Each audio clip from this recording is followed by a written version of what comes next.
देव की जय। सर्वसंग से प्रार्थना है। सत्संग प्रारंभ हो रहा है। कृपया सत्संग स्थल पर शांतिपूर्वक विराजमान होकर के श्रद्धा से सत्संग सुने। परमेश्वर की प्यारी आत्माओं से पुनर्निवेदन है, सत्संग प्रारंभ हो रहा है। कृपया सत्संग स्थल पर शांतिपूर्वक विराजमान होकर के श्रद्धा से सत्संग सुने। सत साहिब। बंदी छोड़ कबीर परमेश्वर जी की जय। बंदी छोड़ गरीबदास जी महाराज जी की जय हो। स्वामी राम देवानंद जी गुरु महाराज जी की जय हो।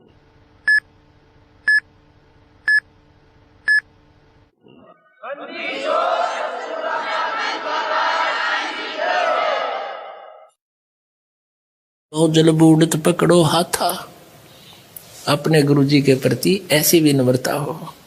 बंदी छोड़ हे गुरु, क्योंकि गुरु होगा वो बंदी छोड़ ही होगा। बाकी नकली गुरु है, वह गुरु भी नकली गुरु है और वो बंदी छोड़ हो ही नहीं सकते। तो जो सही गुरु होगा वो बंदी छोड़ होगा। अमर करूं सतलोक पठाऊं, ताते बंदी छोड़ कहाऊं।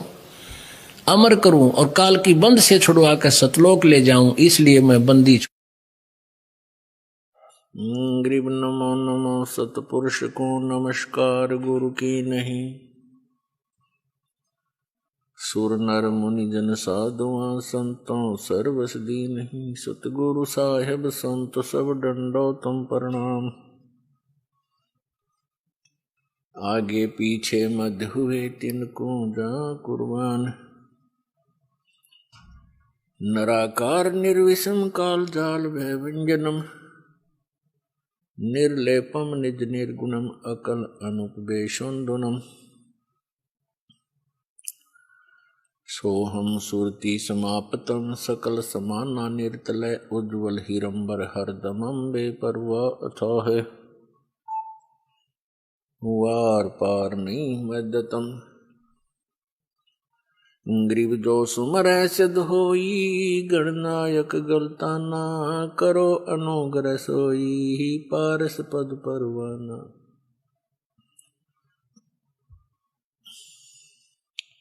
आदि गणेश मनाऊं, गणनायक देवन देवा। चरण कमल लो लाऊं, आदंत करूं सेवा।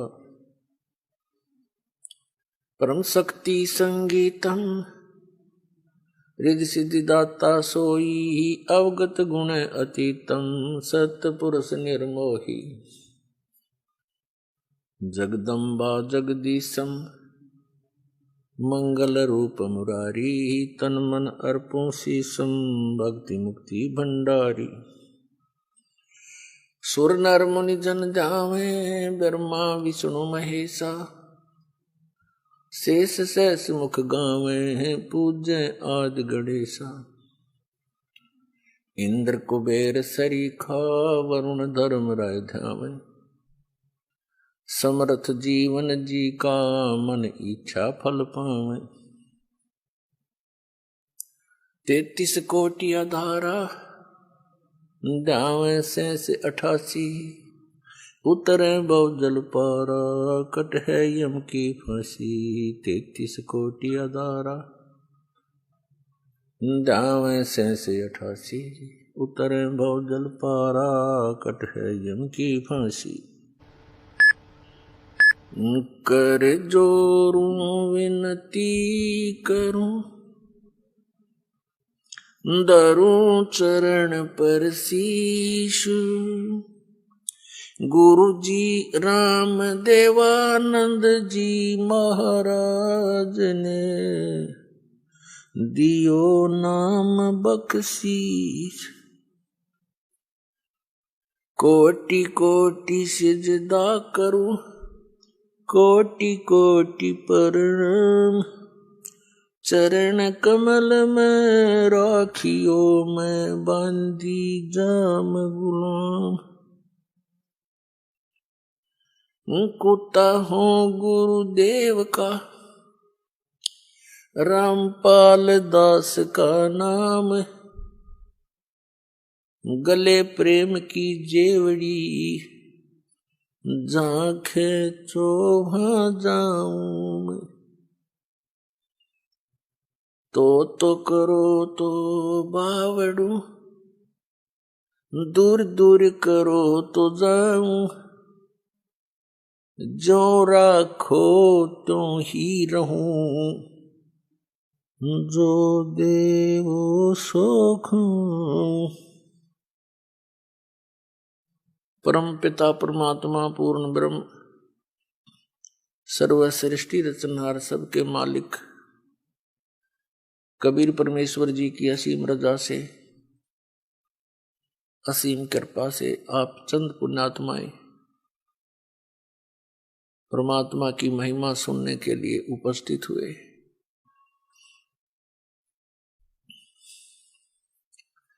युगों युगों के पुण्यक्रम जिस पुण्यात्मा के साथ होते उनको सत्संग और संत प्राप्त होते। कबीर परमेश्वर जी ये हम सभी आत्माओं के हमदर्द हैं, ये हमारे अपने पिता हैं और हम यहाँ काल के लोक में घने दुखी हो रहे हैं। वो हमें दुखी देखकर स्वयं भी बहुत परेशान रहते हैं कि अब इनको कैसे काल के जाल से निकालकर अपने लोक में ले चलूं, क्योंकि यहाँ के भगवान ने, यहाँ के स्वामी ने, इस ब्रह्म ने, काल ने, ज्योति निरंजन ने आप जी को पूर्ण रूप से अज्ञान से रंग रखा है। आपको ना भगवान का पता, ना अध्यात्म ज्ञान का पता, जिससे ये पता चलता है कि आप कौन हो, ये यहाँ किस लिए जन्म और मर रहे हो, सारा जीवन संपत्ति इकट्ठी करने में सारा जीवन लगा देते हो, एक पल में आपकी मृत्यु हो जाती है, सब धरा धराया रह जाता है। ये के तो कोया बता, ये कोई जीवन है?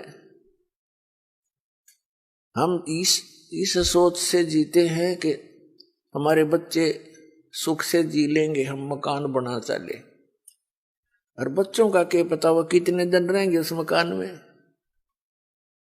तो इतनी बुद्धि हमारी काम ना करती,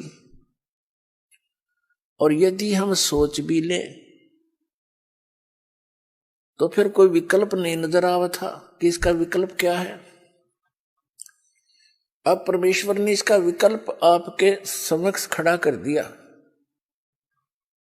अब जितनी मेहनत और परिश्रम आप इस काल के जोड़ तोड़ में लगाया करते थे, उससे 20% भी इसमें लगा दोगे भगवान वाले में,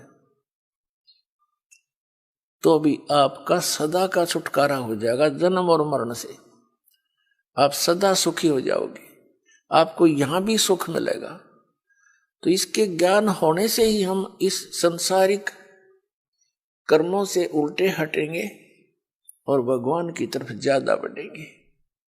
आपको यदि यहां भी थोड़ा बहुत जैसा यहाँ का सुख है वो चाहिए, तो भी आप जी ने कबीर परमात्मा की भक्ति ही करनी पड़ेगी। यहां भी सुख यही दे सकता है, आपके परिवार की रक्षा करेगा, आपकी रक्षा करेंगे, आपको भक्ति देंगे, आपके साथ साथ रहेंगे। जो जन मेरी शरण है ताका हूं मैं दास, और गेल गेल लाग्या फिरूं जब तक धरती आकाश। जो बच्चा गौ की नजर में यूं साईं को संत, और भक्तों के पीछे फिरे वो भक्त वत्सल भगवंत। जब आप इसकी शरण में आ जाओगे, इस दास से उपदेश ले लोगे, उसी दिन से परमात्मा आपका हाथ पकड़ लेगा। और जैसे माता पिता अपने बच्चे की प्रत्येक सुविधा का ध्यान रखते हैं, ऐसे रखेगा। अब परमात्मा हमें याद दिलाते हैं आकर के, और कहा करते अपने आप में ही, अपने ही आप में उदाहरण दे देकर वो परमेश्वर हमें समझाने की चेष्टा करते हैं। परमात्मा आते हैं, अपनी प्यारी आत्माओं को समझाते हैं, तुम जिस क्रिया को कर रही है फाइनल नहीं है। इस क्रिया के, इस कर्म के साथ साथ आपने एक आवश्यक कार्य भुला रखा है, परमात्मा की भक्ति का। आप पे आवे हैं, आप पे भगवान की मैं, आप पे परमात्मा है, और आप ही अपनी भक्ति के लिए अपने से अन्य भगवान बताकर आपको प्रेरित करते हैं। परमात्मा बंदी छोड़ कबीर परमेश्वर अपनी प्यारी आत्माओं को सतर्क करते हैं। आप ही वो संत बनते हैं, आप ही भक्त की भूमिका करते हैं, आप ही एक दास बनते हैं, स्वयं ही वो परमात्मा है और स्वयं ही तत्वदर्शी संत की भूमिका वो करते हैं। अब यहाँ परमात्मा कहते हैं आजा बंदे शरण राम की। अब यहाँ अपने आप को एक दास की भूमिका करते हुए, एक संत की भूमिका करते हुए अपनी प्यारी आत्माओं को अपनी और अपनी ही शरण में आने की प्रेरणा कर रहे हैं। और यदि वे स्वयं को परमात्मा भी कहते हैं, परंतु वे बार बार यदि अपने आप को भगवान कहें तो हम नहीं स्वीकार करते उनकी एक भी वाणी को, क्योंकि हमने परमात्मा के विषय में बहुत ही उलट सुलट ज्ञान ग्रहण किया हुआ है। सतयुग में सत्सुकृत नाम से और त्रेता में मुनिंदर नाम से, द्वापर में करुणामय नाम से और कलयुग में कबीर नाम से। जब तक ये कलयुग चलेगा कबीर साहब के कबीर नाम का बोलबाला अंतिम सांस तक रहेगा, ये नाम नहीं मिटेगा। हाँ, वो अन्य भी रूपों में अन्य नामों से आते रहेंगे और अपना सतबारक दर्शाते रहेंगे, लेकिन महिमा कबीर की ही चलेगी, कबीर नाम की चलेगी। क्या बताते हैं?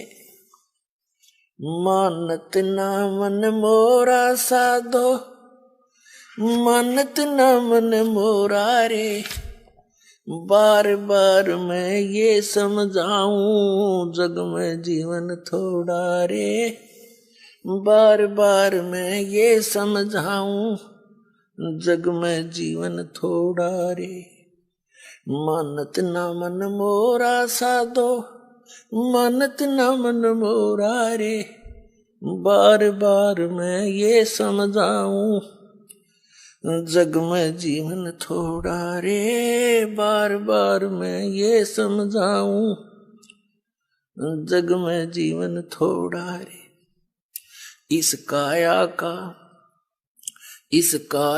का गर्व न करियो के काला के गोरा रे, इस काया का गर्व न करियो के काला के गोरा रे, बिना भजन कछु काम न आव चाहे, एतर छड़को चहु ओरा रे, बिना भजन कछु काम न आव चाहे, अत्र एतर छड़को चहु ओरा रे। मानत ना मन मोरा साधो, मानत ना मन मोरा रे, बार बार मैं ये समझाऊं जग में जीवन थोड़ा रे, बार बार मैं ये समझाऊं जग में जीवन थोड़ा रे। इस माया का गर्व न करियो के हाथी के घोड़ा रे, इस माया का गर्व न करियो के हाथी के घोड़ा रे, जोड़ जोड़ धन बहुत बटोड़ा लाखों और करोड़ा रे, जोड़ जोड़ धन बहुत बटोरा लाखों और करोड़ा रे। मानत ना मन मोरा साधो, मानत ना मन मोरा रे, बार बार मैं ये समझाऊं जग में जीवन थोड़ा रे, बार बार मैं ये समझाऊं जग में जीवन थोड़ा रे। दुविधा दुर्मति चतुराई में जन्म गया नर तोरा रे। दुविधा दुर्मति चतुराई में जन्म गया मन तोरा रे। अब भी आने में लो सत्संग में करो गुरु ज्ञान पे गोरा रे। अब भी आने में लो सत्संग में करो गुरु ज्ञान पे गोरा रे। मानत ना मन मोरा साधो, मानत ना मन मोरा रे। बार बार मैं ये समझाऊं जग में जीवन थोड़ा रे। बार बार मैं ये समझाऊं जग में जीवन थोड़ा रे। शरण पड़े को गुरु संभाले जाने का बालक बोला रे। शरण पड़े को गुरु संभाले जाने का बालक बोला रे। कह कबीर तुम चरण चित राखो जो सुई में डोरा रे। कह कबीर तुम चरण चित राखो जो सुई में डोरा रे। मानत ना मन मोरा, मानत ना मन मोरा रे। बार बार मैं ये समझाऊं जग में जीवन थोड़ा रे। बार बार मैं ये समझाऊं जग में जीवन थोड़ा रे। शरण पड़े को गुरु संभाले जाने का बालक भोला रे। शरण पड़े को गुरु संभाले जाने का बालक भोला रे। कह कबीर तुम चरण चित राखो जो सुई में डोरा रे। कह कबीर तुम चरण चित राखो जो सुई में डोरा रे। मानत ना मन मोरा, मानत न मन मोरा रे। बार बार मैं ये समझाऊं जग में जीवन थोड़ा रे। बार बार मैं ये समझाऊं जग में जीवन थोड़ा रे।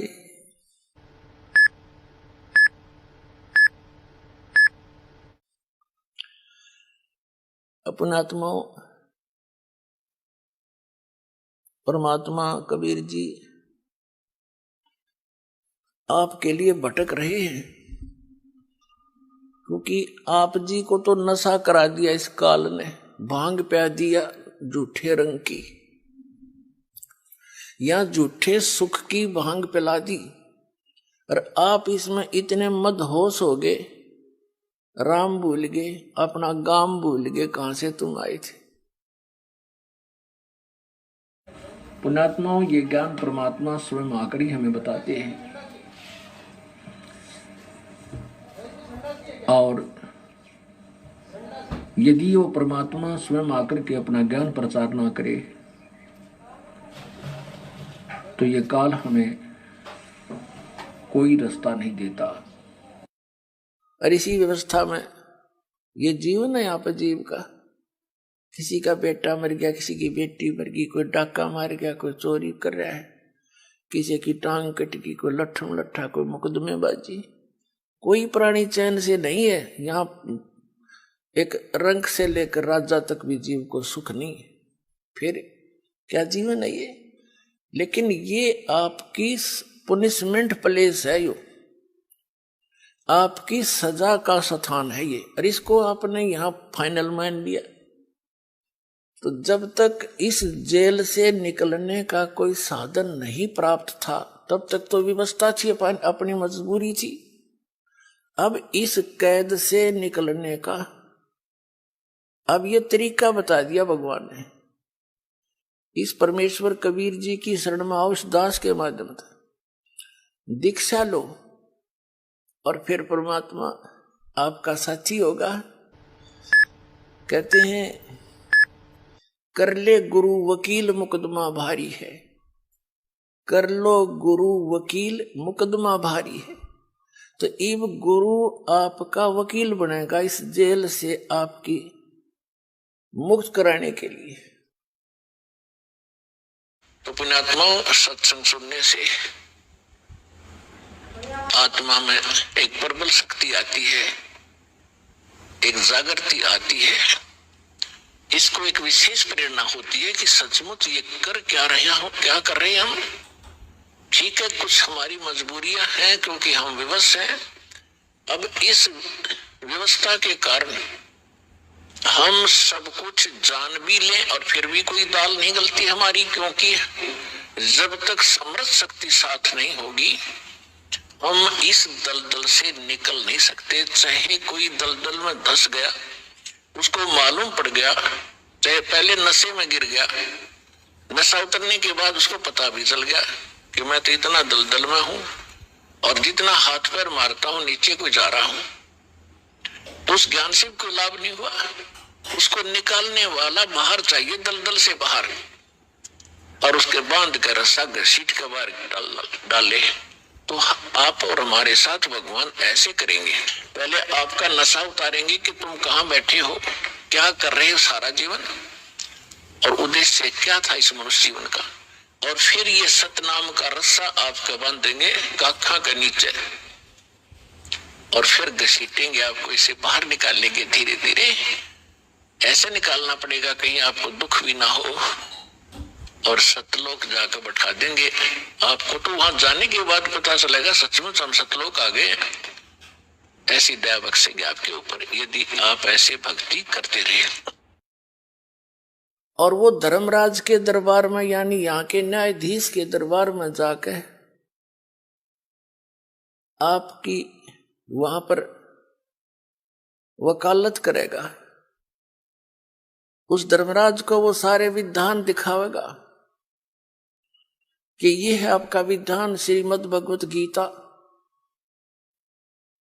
अध्याय नंबर 18 के श्लोक नंबर 66 में कहा कि सर्वधर्मान परित्यज माम एकम शरणं व्रज अहम तवा सर्व पापेभ्यो मोक्षामि मा शुच।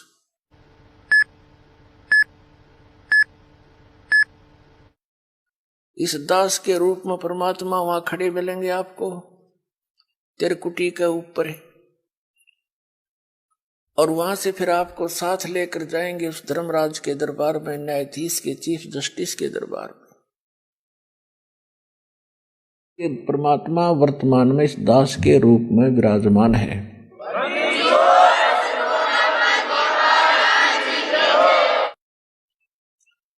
और वहां कहेंगे ये देखो आपका विधान है कि सर्वधर्मान परित्यज माम, आपका भगवान कह रहा है, आपका राजा कह रहा है, मेरे सतर की सब पूजाएं मुझे छोड़ दे और फिर उसकी शरण में जा।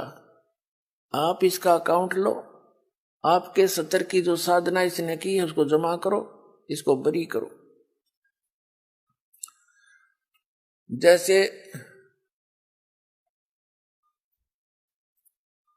परमात्मा के पाने का, यानी इस जेल से छूटने का ये एक साधन है, एक तरीका है, एक प्रोसीजर है। ये प्रथम मंत्र आपको प्राप्त हो तब आपको यहां तक बरी कराएगा परमात्मा, आपके साथ चलेगा वैसे तो यहीं से, लेकिन जब आप मूल कमल में पहुंचोगे आपका जाप होगा।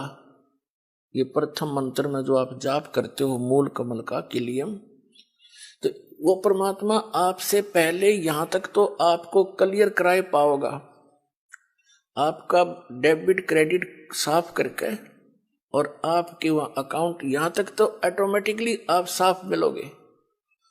फिर त्रिकुटी में जाकर बात बिगड़ती है।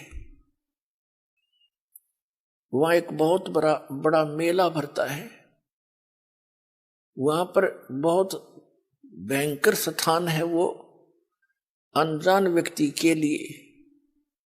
कहीं पर जैसे मेलों में आपने देखा हो, कहीं तक कोई नाच रहा है, कोई गा रहा है, कोई रीछ नचा रहा है, कोई बाजीगर तमाशा दिखा रहा है, कोई रागनी गा रहा है, किता कुछ ढोल पीट रहे हैं, और किता कोई साधु संत कोई कथा सुना रहा है। तो त्रिकुटी पर जाकर के बहुत बड़ा विशाल स्थान है वो, वहां पर ये काल नीचे के जो संत हैं नकली उसने भेज रखे हैं, इनके रूप धारण करके अलग अलग मंच बनाकर वहां सत्संग कर रहा होगा। और कहीं नाच रहे हैं, कहीं गा रहे हैं, कहीं पंक्तियां लगी हैं धर्मराज के दरबार में जाने के लिए। तो वहां यदि परमात्मा आपके साथ नहीं होंगे तो आप विचलित हो जाओगे, और उस समय परमात्मा आपकी बाजू हाथ पकड़ेगा, जैसे बालक का उंगली पकड़ लिया करे माता पिता, कहीं मेले में रड़ ना जाइयो, गुम ना हो जाए, यहां पर ऐसे साथ ले जाएगा। अब बच्चा भीड़ के अंदर कहीं भी कोई आकर्षक वस्तु देखता है, पिता का हाथ छुड़ा कर उसकी तरफ भाग जाता है, पिता को ध्यान नहीं रहे तो मेले में गुम हो जाता है। तो वह ऐसी स्थिति है। तो क्या बताया है कि जब प्रथम मंत्र आपको दिया जाएगा तो ये यहां तक की कैद आपकी मुक्त हो जाएगी, कंठ कमल तक, इनसे यहां तक बरी हो जाओगे आप इन 5 मंत्रों से। इसके साथ साथ जो 2 नामों की जो धन है आपका, वो आपको अलग से मिलेगा, आपके सतलोक जाने वाली कमाई में वो सहयोगी होगा, क्योंकि वो उस परम पिता का जाप है। इसलिए उस सार नाम की जो आपको मिलता है लेट, उसकी कुछ पूर्ति ये 2 मंत्र करते रहते हैं साथ के साथ, क्योंकि डॉक्टर को पता होता है कौन सी औषधि इस रोग में रोग काटने की है, कौन सी इसके बॉडी को सपोर्ट देने की है। तो कंप्लीट कोर्स डॉक्टर ही जानता है, जो वेल नोन होता है। तो ये दास इस रोग का डॉक्टर है, इस पृथ्वी पर नहीं है कोई व्यक्ति और जो इस दास को ज्ञान है।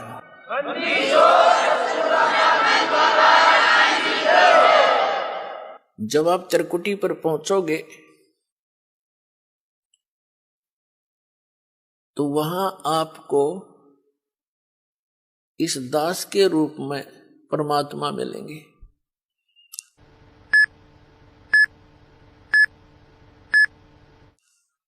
तो उस जैसे हमने सबसे पहले पति भर्ता पद पर आना पड़ेगा, वैसे तो इस ज्ञान के आधार से दास ऐसा आपको दृढ़ कर देगा, दूसरे संतों की आपने बात भी नहीं सुहावेगी, क्योंकि उनके पास अध्यात्म ज्ञान नहीं है, अटपट है। तो उस त्रिकुटी के उस मेले में वह कई सत्संग भी कर रहे होंगे, आप उधर देखो भी कोई ना कि ये तो बांडे हैं नींद में, जिनका पास कुछ नहीं है।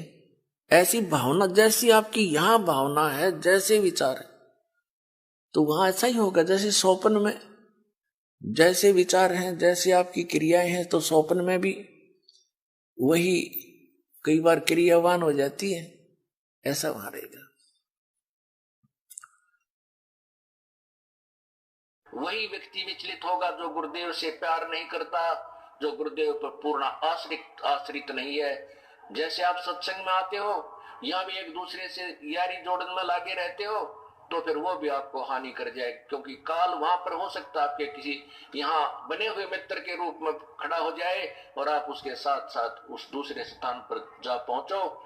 इसलिए हम परमात्मा कहते हैं, गुरु को तजय बजय जो आना, तापसवा को फोकट ज्ञाना। तो जैसे आप जी ने दास दिखाई देगा, आप दौड़े दौड़े जाओगे, गुरु जी वो खड़े, चलो चलो सारे और भी भाई बहन जो साथ होंगे सबको कहोगे चलो वो खड़े गुरु जी सामने, वहां देखो।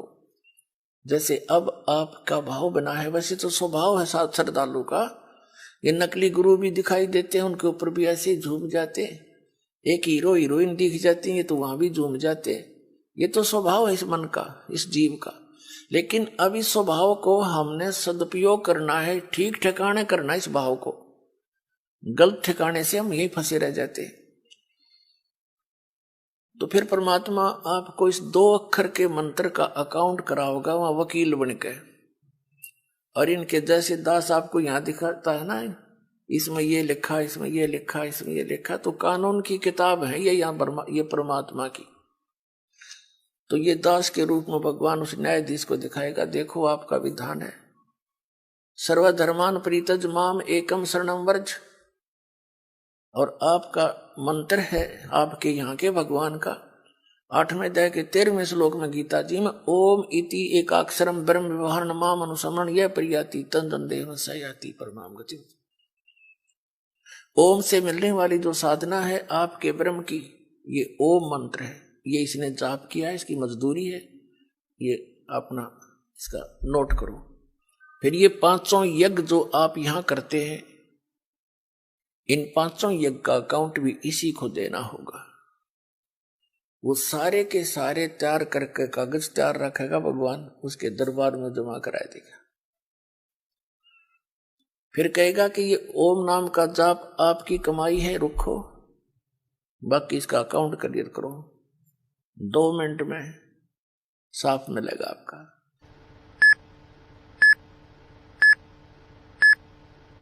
क्योंकि गुरु आपको यहां से लेकर और सतलोक तक आपके साथ रहेगा, यानी परमात्मा रहेगा इस दास के रूप में।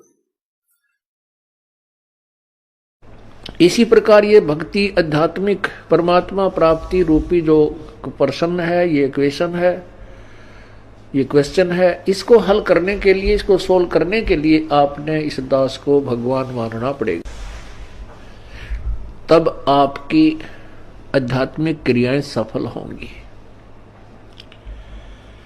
जैसे आप यहां से जाओगे, आपने परमात्मा देखा नहीं है, आपने इस दास को देखा है, वो परमेश्वर इस दास का रूप धारण करके आपके समक्ष वहां खड़ा होगा। अब जैसा जिसका व्यवहार इस दास के प्रति यहां है वो वैसा ही करेगा। जैसा आपका इस दास के प्रति आपके मन में दोष या श्रद्धा है, वो ज्यों की त्यों वहां होगी।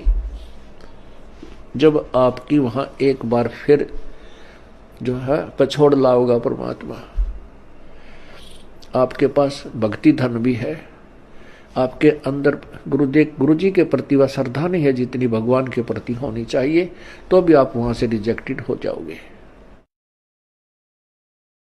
गुरु और गोविंद दोनों खड़े, वहां मान लीजिए परमात्मा दोनों रूप बना के खड़ा हो जा, एक दास का रूप और दूसरा अपना ओरिजिनल रूप। तो कहते हैं वहां भी परीक्षा होगी, किसके लागू पाए। सबसे पहले कहते बलिहारी गुरु अपना, जिन गोविंदियों मिलाए। अपने गुरु जी के ही चरणों में गिरना, वहां पर परमात्मा की तरफ अगर झांक भी लिया उधर साथ होगी तो वो रिजेक्ट करेंगे आपको। यहां भी ऐसा ही होगा। तिरकुटी के ऊपर पुण्यात्माओं, ये आपको रिहर्सल कराई जा रही है आपसे, और आपने इस रिहर्सल में इस दास को प्रभु मानकर व्यवहार करना है, परमात्मा जानकर हर तरह की क्रिया करनी है। बोलते समय, चालते समय, अंदर में कोई विशेष गुरु जी के विषय में विवेचन करते समय आपने ये जानना पड़ेगा कि जैसे हम भगवान के बारे में सोच रहे हैं, आपने ये विचार करना चाहिए कि हम गुरु जी के बारे में क्या सोच रहे हैं। नहीं, हम भगवान के बारे में सोच रहे हैं। यदि इस दास में कोई दोष देख रहे हो तो आप परमात्मा में दोष देख रहे हो, या तो फिर त्याग जाइए, यहां से चले जाइए। आपको ऐसे गुरु की आवश्यकता नहीं जिसमें आप दोष निकाल रहे हो।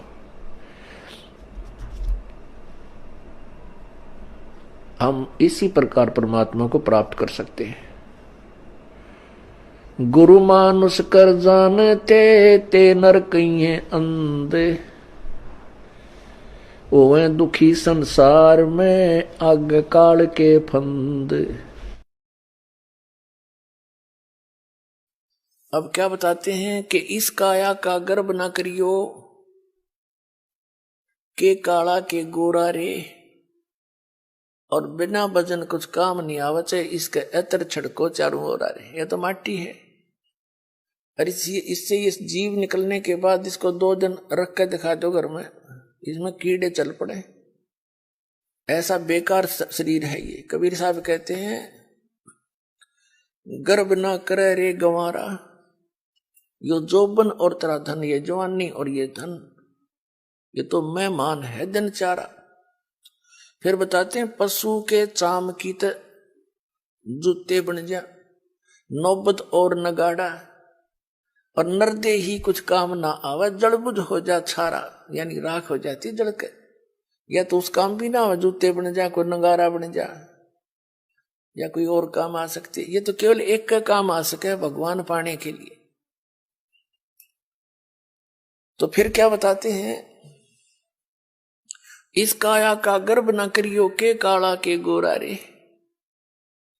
इसने कभी किसी के खरोंच आ जा थोड़ी सी, अंदर मटेरियल सारा एक जैसा सबका, चाहे कोई गोरा है चाहे काला है, ऊपर ऊपर की पॉलिश का अंतर है बस, अंदर मटेरियल सेम है। और इसमें मटेरियल क्या है, कभी कोई कुत्ता मरा हुआ देखा हो आपने सड़क के एक्सीडेंट में, उसका वो आंत बाहर निकली पड़ी होती है, देखने में दिल भी ना करे, उल्टी पड़ जाए, कहीं टट्टी निकल रही है, कहीं पेशाब, और कहीं उसका आंत सारी बाहर पड़ी है, मांस पड़ा है। यो सांग है जिसने आप ठाए फिरो हो, और इस मांडी पाक रहे हो, धरती तोल रहे हो, कभी कुछ पॉलिश कर रहा है, कभी उसको पाउडर ला रहा है, स्वस्थ रखने के लिए इस बॉडी को, क्योंकि इसकी हमें घनी जरूरत है, उसके लिए आप इसकी आवश्यक औषधि वस्तु प्रयोग कर सकते हो, उससे एक्स्ट्रा करते हो बकवाद है। और भगत ने बकवाद सुहावा नहीं, चला नहीं इस भक्ति मार्ग। इसको वही समझें जो यो मटेरियल है, इसे अलग सोचकर हम इसकी कोई और ज्यादा चकाचौंध करने की चेष्टा करते हैं तो हम भगत नहीं है। हमने समझा नहीं है ये क्या वस्तु है, और ये इतनी अनमोल है। वैसे तो यह मिट्टी है, लेकिन इस मिट्टी से हम सोना बना सकते हैं,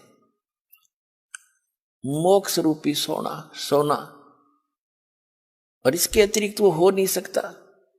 तो कहते हैं ये देही सोंगी नहीं, ये महंगी रत्नों मोल है। या नरी सस्ती भी ना समझना, ये बहुत कॉस्टली है। असंख्य जन्मों के बाद दाव लगता है इस मानव शरीर का, और इसको हम उसी पशु पक्षियों की क्रियाओं में नष्ट कर जाते हैं। तो परमात्मा कहते हैं धिक्कार है तुम्हारे जीवन को। अब इसको हम सफल करेंगे, मनुष्य जीवन को। इसके बारे में बताते हैं, इस माया का गर्भ ना करियो के हाथी के गोडारे, और जोड़ जोड़ धन बहुत बटोड़ा लाखों और करोड़ारे। कबीर साहब कहते हैं कि सर्व सोने की लंका थी वह रावण से रणधीरम, एक पलक में राज विराजी फिर जम के पड़े जजीरम। सारी सोने की लंका बनाए बैठा था कुबद्दी, सोने की, जैसे हम गारा मिट्टी के ईंट बनाते हैं ऐसे सोने की ईंटें बना के और सोने की गारा से उसको चढ़ा रखा था। और कहते हैं एक पलक में राज विराजी, राज से विहीन हो गया एक सेकंड में। और फिर यम के पड़े जंजीरम, काल के दूत ले गए उसने जकड़ के। हमें ये दंत कथा सुनाया करते ये आचार्य और शंकराचार्य, हमारे धर्मगुरु, ये मंडलेश्वर संत। कहते हैं रावण की मुक्ति होगी, श्री राम के हाथों मर गया। कोई बात हुई है? इसी को दिन को मार दो, ऐसे जालिम व्यक्ति को फिर स्वर्ग मिलेगा, मुक्ति होया करे उसकी। फिर भक्ति की आवश्यकता क्या रहेगी? राम तो मर जाते सारे, फिर राम ने अपना परिवार ना मारा एक भी, जब सद मुक्ति होनी थी। तो ये बकवाद गढ़ा करते, न ज्ञान था को नहीं, जनता को मूर्ख बनाकर अपने पीछे लगाए रखना इनका उद्देश्य था। अब बुद्धिमान हो, भक्ति करनी है तो विवेक से करो, न तो कोई फायदा नहीं डले डोन का। तो परमात्मा बताते हैं कि इस संसार की किस वस्तु की डिमांड करते हो आप? क्या मांगो कुछ स्थिर ना रहाई, और देखत नैन चला जग जाई। 1 लाख पूत 1.25 लाख नाती, उस रावण का दीवान बाती। यदि आप भगवान से धन की डिमांड करते हो, उस रावण जितना धन तो आप मेरे ख्याल में 100 जन्म भी नहीं इकट्ठा कर सकते। और एक पुत्र ना है किसी के, वो पुत्र डिमांड करता रहता है, बस ये मरे जाए, वो पुत्र वाली डिमांड ना पूरी होती इसकी। तो बिना ज्ञान के हम ऐसे दुखी थे, इस ज्ञान से हमारी 90% ये अननेसेसरी जो डिमांड है ये खत्म हो जाएगी।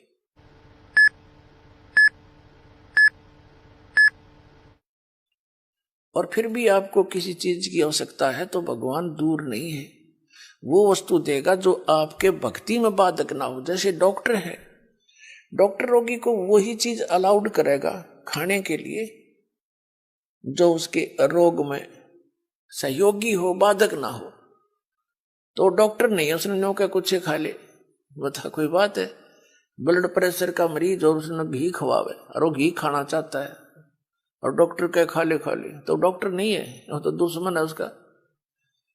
तो हम आपको वो वस्तु कति अलाउड नहीं कराएंगे जो आपका जीवन नाश कर दे, यानी भक्ति नाश कर दे। आप भक्ति करियो चाहे ना करियो, ये कोई बालकों का काम नहीं है। ये मैं कोई डूम बाट नहीं, कोई मांगनियां खड़ियां नहीं, एक मैं रोजी रोटी ना मिल रही थी। इस दास ने इस परमात्मा के प्रोसेस को, इसके सारे ज्ञान को बहुत गहराई से समझा है और तब इसके ऊपर कदम रखा है। और कितने संघर्ष के बाद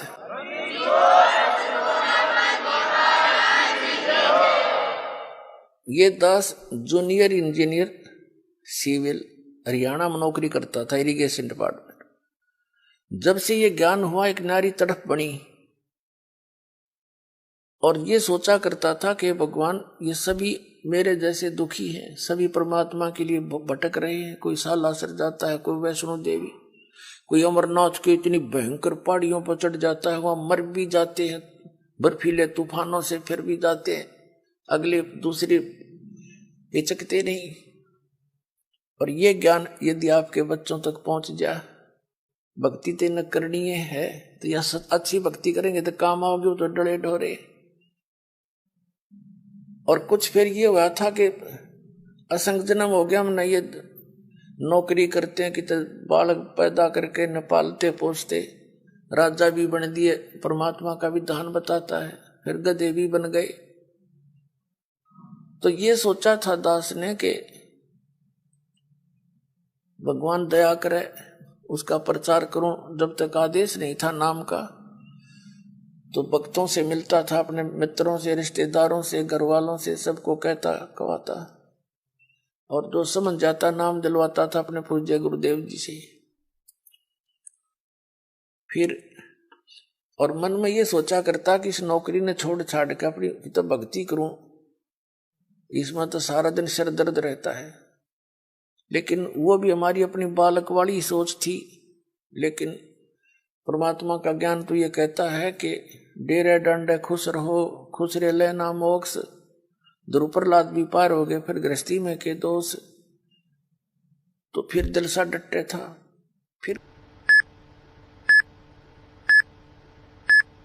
फिर गुरुदेव ने आदेश दे दिया एक दिन के नाम दिया कर तू, आज से मेरा आशीर्वाद तेरे साथ होगा, विश्व में तेरे समान संत नहीं होगा। मैं उनके मुंह की तरफ देख रहा था।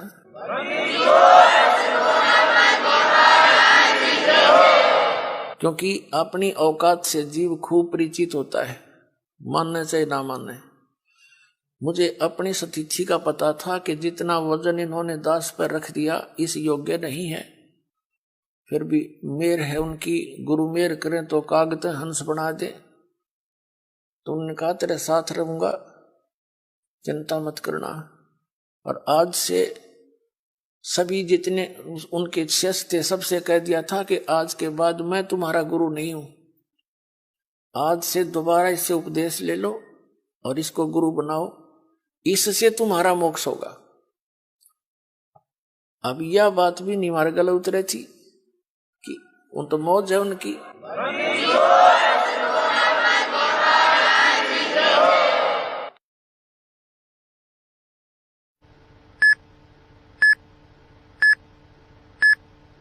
कहने का भाव यह था कि उन्होंने अपना वजन तार दिया। क्यों? उन परमात्मा के हंस थे वो खास और सुनियोजित तरीके से इस बिचली पीढ़ी तक ये मूल धन लाना था हमने, और वो उनको उनके से द्वारा पार नहीं होने थे, ये पार इस दास के द्वारा होने थे। इसलिए उन्होंने अपना पल्ला झाड़ दिया और अपना वजन कति खत्म कर दिया। मैं तुम्हारा गुरु नहीं हूं, अब ये है वो गुरु जिसकी तुम्हें आवश्यकता है। छुड़ानी के अंदर उन्होंने स्पेशल ब्लॉक सबको सामने कह दिया था। तो बुद्धिमान व्यक्ति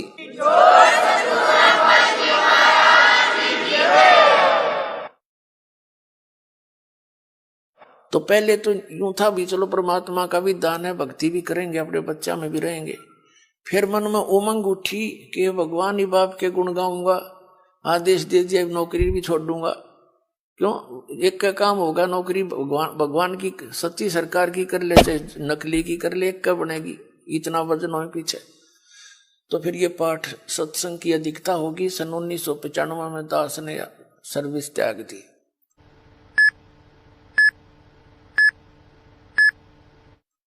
और खुशी मनाई थी कि वहां चलो असंग जन्म का झंझट था, ये भी निमट गया, अपना भक्ति करूंगा, अच्छे भगत मिलेंगे, सब ते प्यार तरह करेंगे, ज्ञान सुनाया करूंगा। अब मैंने सोचा था कि अब मैं चैन से रहूंगा। अब इसमें देखा इस जितना झंझट की तरह पाया कोई ना। साची को कबीर साहब कहे हैं, साची को और मारना है, भला करूं और बुरा बतावें। वो नए सिरे तो और संघर्ष शुरू हो गया। जिस भी गांव नगर में हमने जाकर सत्संग किए, 2-2, 3-3 दिन एक घर में पाठ करके हम सत्संग सुनाया करते थे। तो उस नगर के जो वो नकली संत 1-1, 2-2, 10-10, 20-20 सब गांव में बैठे हैं। उनको पता चले वो तो ब्रह्मा विष्णु महेश के बारे में ये कहता है, देवताओं की पूजा की भी मना करता है, ऐसा करता है। तो वो गांव गांव में शत्रु पैदा हो गए। हम नहीं उनको कुछ शत्रु मानते थे, लेकिन वो रोजी रोटी वाले हमें मानने लगे। तो यहां तक बात बढ़ती बढ़ती फिर आपने पता है क्रोथा कांड करा दिया इन दुष्ट लोगों ने। ये जनता के हितैषी नहीं, और जिन्होंने भी परमार्थ की चेष्टा की है ये सदा आगे अड़ते रहे। जैसे ईसा मसीह जी ने सच्चाई कहने की चेष्टा की थी, करस करवा दिया इन दुष्ट लोगों ने। कबीर परमेश्वर जी ने सच्चाई की ढोल के डंके पे इन्होंने वो दुख दिए, इन नकली गुरुओं ने।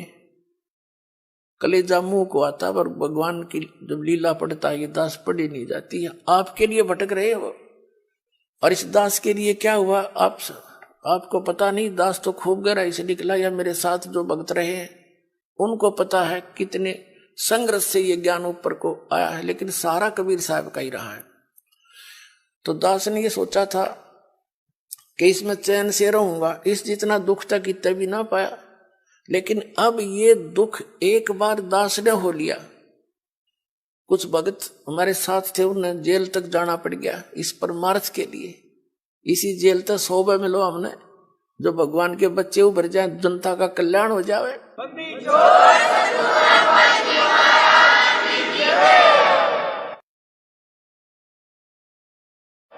तो उस दिन से लेकर आज तक वो संघर्ष जारी है। लेकिन अब परमात्मा की दया होगी कि परमात्मा के बच्चे इन प्रमाणों को देखकर अब इनका यो ज्ञान समझ में आ गया, इन्हें सो आ गया। पहले तो सो हुआ ही नहीं था, टीवी ऑन करे थे और यूं पता ये सुनने को मिल जाए ब्रह्मा विष्णु महेश नासुआ ने टीवी बंद कर दे थे, 36 गाल दास ने दे थे। यो बकवाद करता है, ब्रह्मा विष्णु जी को भी नासवान बताता है, इनके माता पिता बताता है। मैं तो पढ़ कर सुनाता हूं, बताता नहीं। इनका इतिहास लिखा हुआ है, और वो तुम्हें पढ़ने को, आप जी को मिला नहीं पढ़ने को, आप समझ नहीं सके। दास तो समझ आ रहा है कि ये लिखा है इनके इतिहास में, तो अब मान गए ये। तो कहने का भाव ये है पुण्यात्मा, जो प्रसंग चलता था वही आते हैं कि जैसे क्या मांगू कुछ थिर ना रहाई, और देखत नैन चला जग जाई, 1 लाख पूत 1.25 लाख नाती, और उस रावण के आज दीवान बैठी। के मांगे यहाँ की घटिया वस्तु, ठीक है भगवान दे रहा है, ठीक है, और डिमांड करो, ना देते ये मत सोचो कि भी भगवान ने ऐसा क्यों नहीं दिया। ये सब कुछ दे सकता आपको, ये जो चाहे सो कर सकता कबीर परमात्मा। इसकी डिक्शनरी में इम्पॉसिबल वर्ड नहीं है, ये वो समर्थ परमात्मा है। लेकिन बात यही ध्यान में रखना कि डॉक्टर उसी को वही वस्तु अलाउड करेगा जो उसके रोग में बढ़ावा, नहीं रोग ने सहयोगी हो। तो ये भी आप ध्यान रखना, ऐसी वस्तु आपको यहां से मिलेगी नहीं जो आपकी भक्ति का नाश करे, और बाकी आपका काम कोई आंट लग गएगी नहीं। ये सत्कर मान लियो, बेसिक लिख लेना कि तक कोने में डायरी के।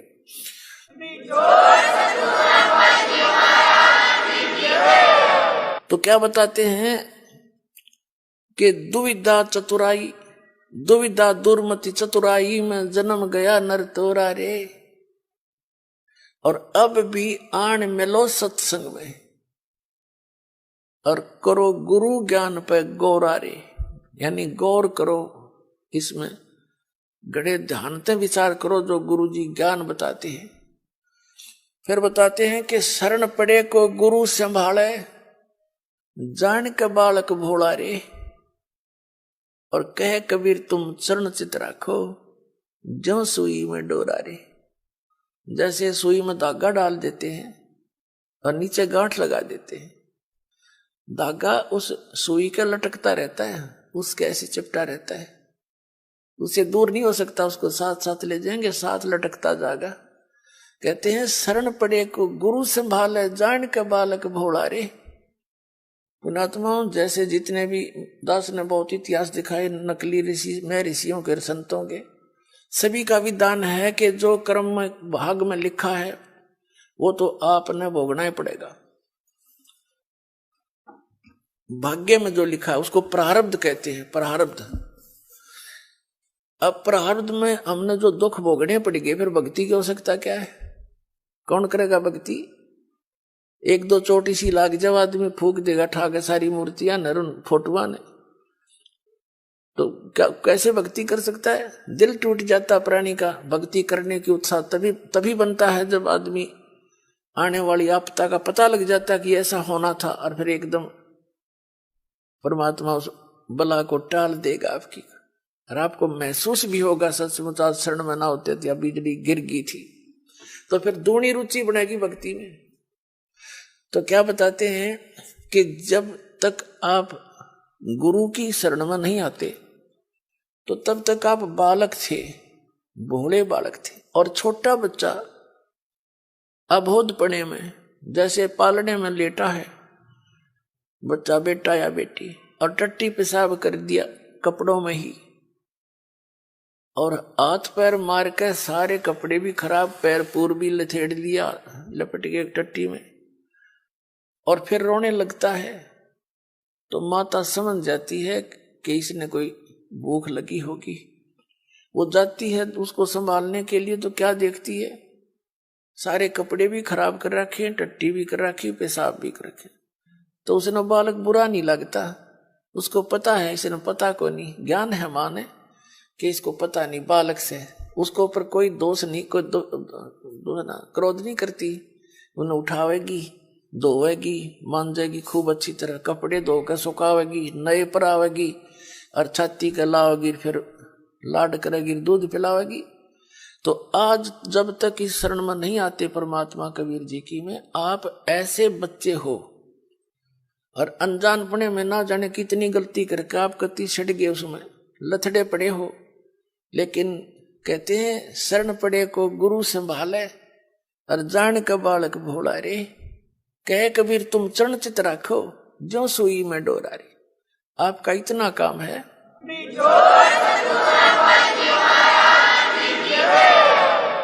आपके जो प्रारब्ध में जो पहले के जितने भी पाप थे वो आपके साथ लपेट के भेज रखे काल ने, और जिसे पुण्य थे वो भी अंदर डाल दिए, तो आपके दोनों मिलाकर मिश्रण कर रखे है।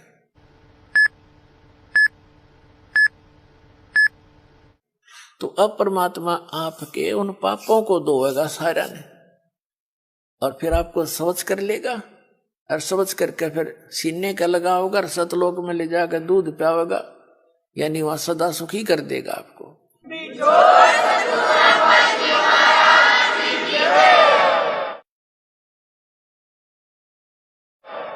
शरण पड़े को गुरु संभाले, जान का बालक भोरा रे, कहे कबीर तुम चरण चित राखो। फिर आपका कर्तव्य बताया है कबीर साहब ने, आप भी अपने गुरु जी से ऐसा अभेद संबंध कर लो, मन में दोष नहीं आवे। जिस दिन आपके गुरु जी के प्रति कोई विकार आता है, यानी कोई कमजोरी झांकते हो गुरुदेव के अंदर, तो उस दिन आपका नाम खंडित हो जाता है, और काल यही चाहता है कि ये एक बार संत से इसका कनेक्शन कट जा, फिर यो कितने धक्के खाए जाइयो, कहीं तेरा लंबा चौड़ा का क्षेत्र है इसका, तो फिर इसको यही उलझा कर मार देता है।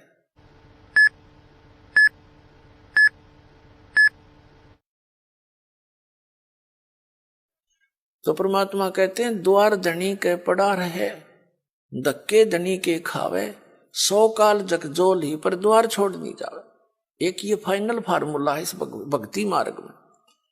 इस परमात्मा कबीर जी के धनी के द्वार पर पड़ा रहे और इसी के धक्के खावे, 100 काल जगजोल ही, कितना ही काल आपको झटके देता दिखे पर परमात्मा से दूर नहीं होना, यह बहुत बड़ी भूल हो जाएगी आपकी। अगर जैसे हम अज्ञानता में यानी बगैर अध्यात्म ज्ञान के कई बार बहुत कमजोर सोच बना लेते हैं और हम भूल जाते हैं कि हमने युगों युगों से पापों की गठड़ी बांध रखी है। और उसके लिए परमात्मा कहते हैं धीरे धीरे रे मना, धीरे सब कुछ हो, माली सी चैसो गड़ा तो समय आए फल हो। आप जी ने भक्ति का बीज ईब बोया है युग, कितने युगों के बाद। अभी तक आपकी पिछले संस्कार ही चल रहे थे और कहीं थोड़े बहुत पुण्य कर दिए, कि दाने डाल दिए, कोई छोटे मोटे पुण्य, वो स्वर्ग में बर्बाद कराए आप। पुणात्माओं, ये भक्ति युग है। अब ये चौथा युग का बीच का समय है। इसमें अब करोड़ों की, कई करोड़ यानी पूरे विश्व में ये भक्ति पर लगेंगे प्राणी, अरबों खरबों की संख्या में। और जो पार होगे वो तो होगे, और रह भी बतेरे जाएंगे, तो वो जो रह जाएंगे ना, उनकी दुर्गति घनी होगी, क्योंकि ये कमाई तो इतनी गजब की बनेगी आपकी। पहले मंत्र से बहुत गजब की कमाई बन जाती है, जबरदस्त भक्ति धन संग्रह होता है आपका। और फिर उनके अगर आप पार नहीं हुए तो क्या करेगा आपके साथ में। जैसे आपकी भक्ति धन इन ऊपर के लोकों में आपको इनका प्रतिफल मिलेगा। जब सतलोक नहीं जान पाए तो फिर ऐसे बनेगी आपके साथ। इस मूल कमल में गणेश जी का जाप है, आपको दिया जाता है, इसका भक्ति धन आपका इकट्ठा हो रहा है और पार हुए नहीं तो आगे छड़ी यही रहेगी आपकी। फिर ये लुटेरे आपको टर्न बाई टर्न लूटेंगे। आप गणेश जी के लोक में जाओगे, वहां गण बना देंगे आपको, आपकी पूंजी होगी, रेस्टोरेंट तैयार है, उसका कमीशन है इन देवताओं का। जैसे होटल के मालिक होते हैं उनका कमीशन होता है वो अलग से, यानी उसमें अपना नारा चार्ज लगाते हैं उस बिल में। तो आप कहीं किसी में 10% आपकी कमाई से, किसी में 15%, किसी में 20-25% ये अपना लेते हैं, तब अपना गुजारा चला रहे हैं। ये कंगाल लोग है 21 ब्रह्मांड तक का उस सतलोक की दृष्टि में। और अब भक्ति के धनी लोग वहां जाते हैं, जैसे यहाँ कुल्लू मनाली में जाते हैं गर्मियों में सेठ लोग, और 10-20 हजार रुपये खराब करके उल्टे फिर आ जाते हैं मुंह लटका के कर्म क्षेत्र में। तो आप इस मूल कमल के मंत्र का जाप जो आपको दिया जाता है गणेश जी के लोक में, वहां ठाठ करोगे, यहाँ के नकली ठाठ। जब वहां आपकी ये पूंजी समाप्त हो जाएगी उसके बाद आपको भेजेंगे ब्रह्मा जी के लोक में, क्योंकि उसका भी जाप आपने कर रखा है। वहां जब आपकी धन खत्म हो जाएगा फिर जाओगे विष्णु जी के लोक में, क्योंकि उनका भी आपने धन इकट्ठा कर रखा है। फिर उसके रेस्टोरेंट में वहां रहोगे। उसके बाद फिर जाओगे आप श्री शिव जी के लोक में, उसकी भी कमाई करते हो, मंत्र जाप करते हो। फिर जाओगे दुर्गा जी के लोक में, और वहां भी जब समाप्त हो जाएंगे फिर आपके 2 मंत्र का जाप और रह गया, ये 2 अक्षर का सतनाम का जाप। तो उससे जाओगे आप फिर ब्रह्मलोक में, इस काल के निज लोक के अंदर। वहां कोई हजारों युगों तक आप उस ब्रह्मलोक में रहोगे। वहां इस ओम के धन को खत्म करके फिर वापस आओगे। और फिर इस सतनाम के अंदर जो दूसरा मंत्र है, इसने काल ने उस ब्रह्मलोक में जीव को धोखा देने के लिए नकली सतलोक, नकली अलखलोक, नकली अगमलोक और नकली अकैलोक बना रखे। तो उस पूंजी को फिर ये आपकी वहां बर्बाद करावेगा। फिर रह गया आपका जिसको सार नाम प्राप्त हो गया है और वो पार नहीं हुआ। जरूरी नहीं कि सार नाम मिलते ही पार हो जाओगे। ये तो परमात्मा ने कहा है, राम नाम रटते रहो, राम नाम रटते रहो, जब तक घट में प्राणे, भाई कभू तो दीन दयाल के हे भनक पड़ेगी कान। परमात्मा कबीर जी कहते हैं, पाकी खेती देख के गर्भियो मत किसान, अब हूँ झोले बहुत हैं, घर आले तब जाने। कहते हैं इस या पाकी खेती देख के खेत में अभिमान ना करना किसान, अभी तक बहुत झाड़ या आंधी वर्षा ओले आंधी तूफान से ना जाने की बिजली पड़ जा, तेरे घर आले जब मानिए तेरे धन तेरे घर आ गया। इसलिए बताते हैं कि ये ना समझना सार नाम मिल गया तुम पारे होगे।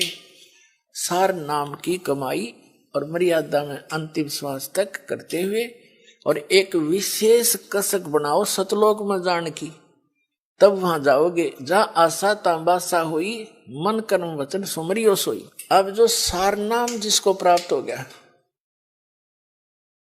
वो सार नाम प्राप्त प्राणी को एक विशेष बेनिफिट मिलेगा।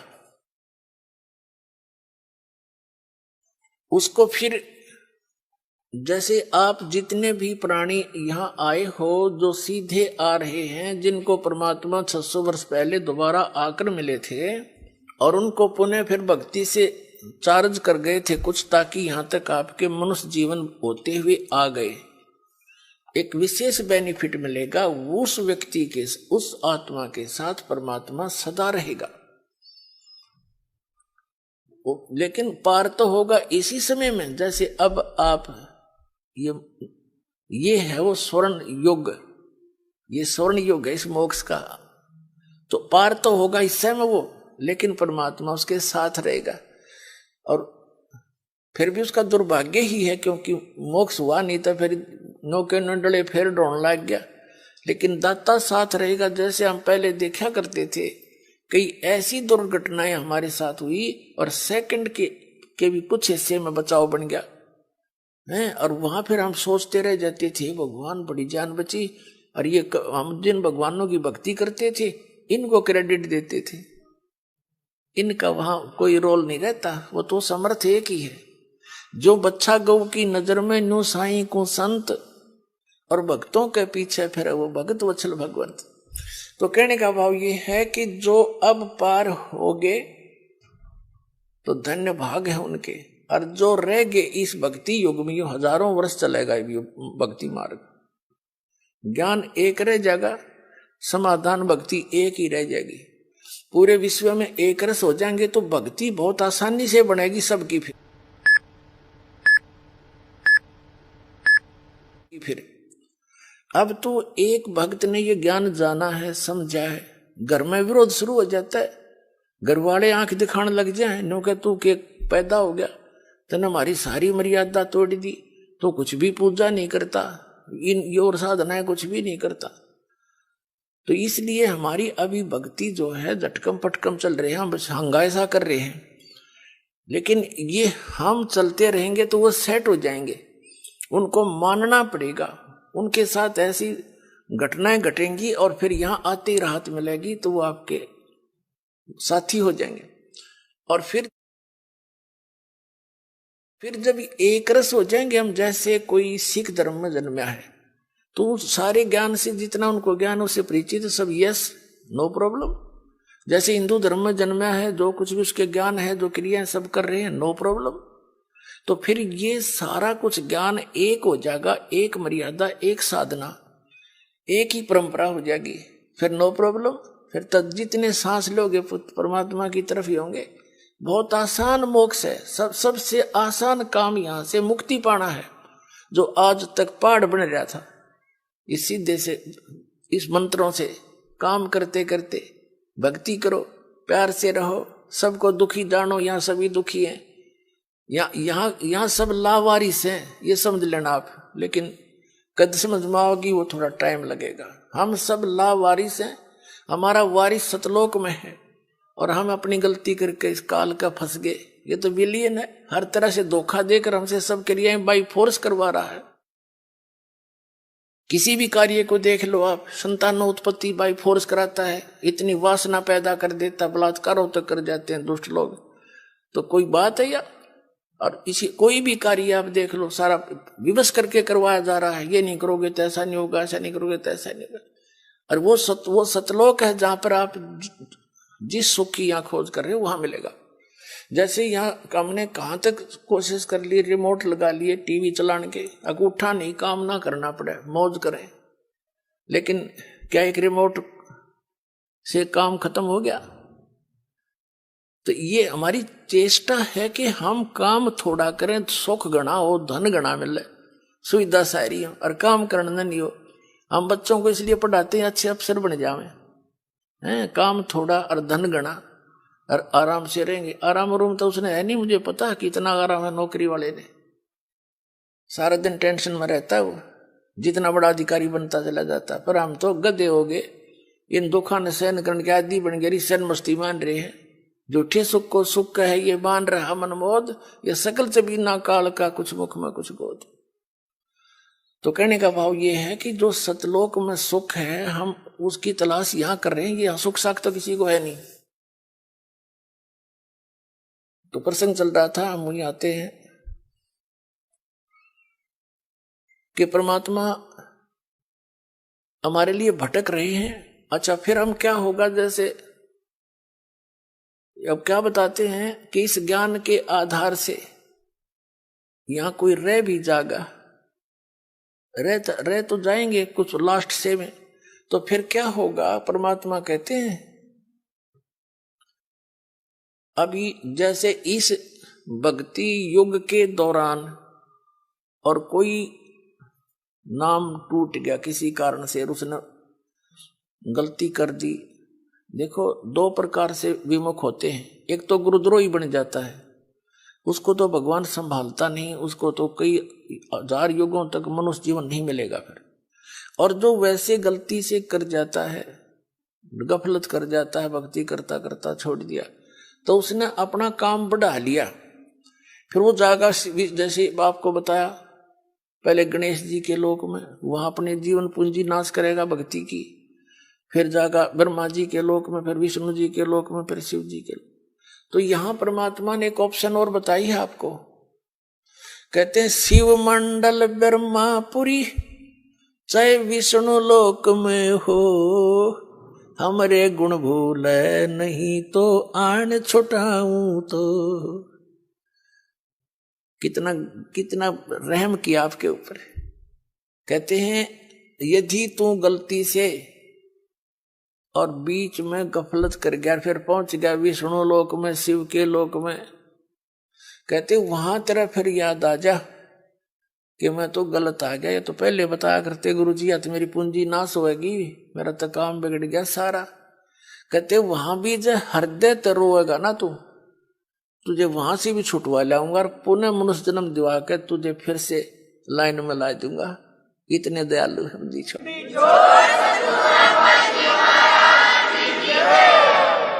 शिव मंडल ब्रह्मापुरी चाहे विष्णु लोक में हो, और हमरे गुण भूले नहीं। ये गुण है भगवान के, ऐसा दयालु है, ये कर्म करने चाहिए, इनकी पूंजी हमने यहाँ नहीं प्रयोग करनी है, ये तो हमारे साथ धोखा हो रहा है। कहते ये गुण याद रह गए वहां भी। शिव मंडल ब्रह्मापुरी चाहे विष्णु लोक में हो, हमरे गुण भूले नहीं तो आन छुटाऊं तो। और फिर क्या होगा? जैसे लास्ट में जो रह जाएंगे,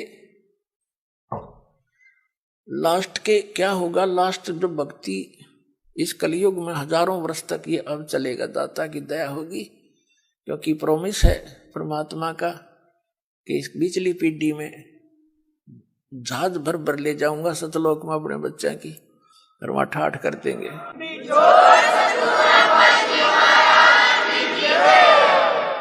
और पिछले लास्ट वाले फिर धीरे धीरे भक्ति कम होती चली जाएगी, गफलत में आते चले जाएंगे, सुख घना होगा, क्योंकि यहाँ पर सतयुग जैसा माहौल एक बार फिर बनेगा। और यूं सुख भी इस जीव का दुश्मन है। कबीर साहब कहते हैं कि सुख के माथे पत्थर पड़ो, जिसते नाम हृदय ते जावे, और बलिहारी व दुख के जो पल पल नाम रटावे।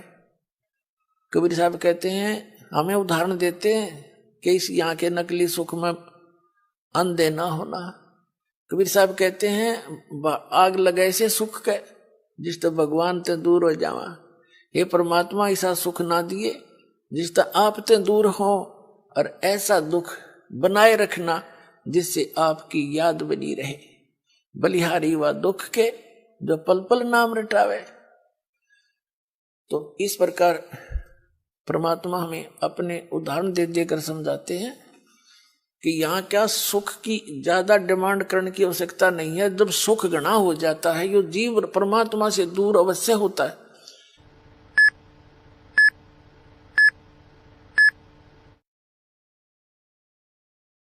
आप देख लो, कितना बड़ा सेठ हो, ठीक है, कभी महीने 6 महीना में तो माथा टेक आया, 10,000 रुपये दे आया, बस इतनी सी रह जाती है इनकी। ऐसे मंत्री है, मुख्यमंत्री है, प्रधानमंत्री है, इन मास्ता से है भगवान की, पर भक्ति नहीं कर सकते ये। ठीक है कि माथा टेका हुए हैं फॉर्मेलिटी सी, क्योंकि जीव है भगवान के लिए तो रह ही नहीं सकता। तो वो भगवान अगर इस मार्ग पर उनको लगाना चाहो, आज नेड़े भी ना हो, उन्हें तो बकवाद चाहिए, अच्छी बढ़िया बढ़िया कोठी, लंबी कार, सामने घूटी छुट्टी, कलबा में बकवाद करनी, तो ये छोड़नी पड़े, तो वो छोड़ नहीं सकेंगे। वो जब छोड़ देंगे जब गधे बन लेंगे, फिर को मार छुटवा होगा उनकी सारी।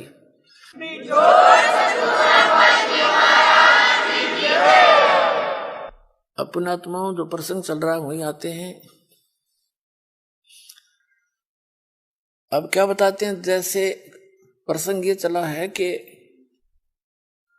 आप जी इस परमात्मा के शरण में आए हो और आप कुछ धर्म पुण्य भी करते हो, क्योंकि हर तरह से ज्ञान दिया जाता है।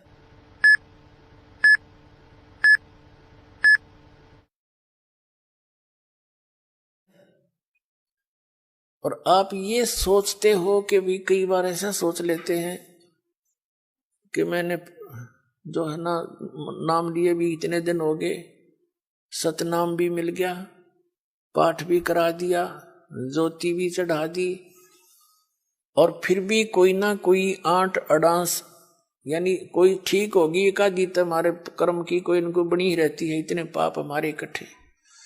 तो वो ये सोचे, कई तो ऐसे पता लगा जब अब तो इतना ध्यान नहीं रहता दास को, क्योंकि संगत ज्यादा होगी, भगवान के बच्चे बहुत हो गए।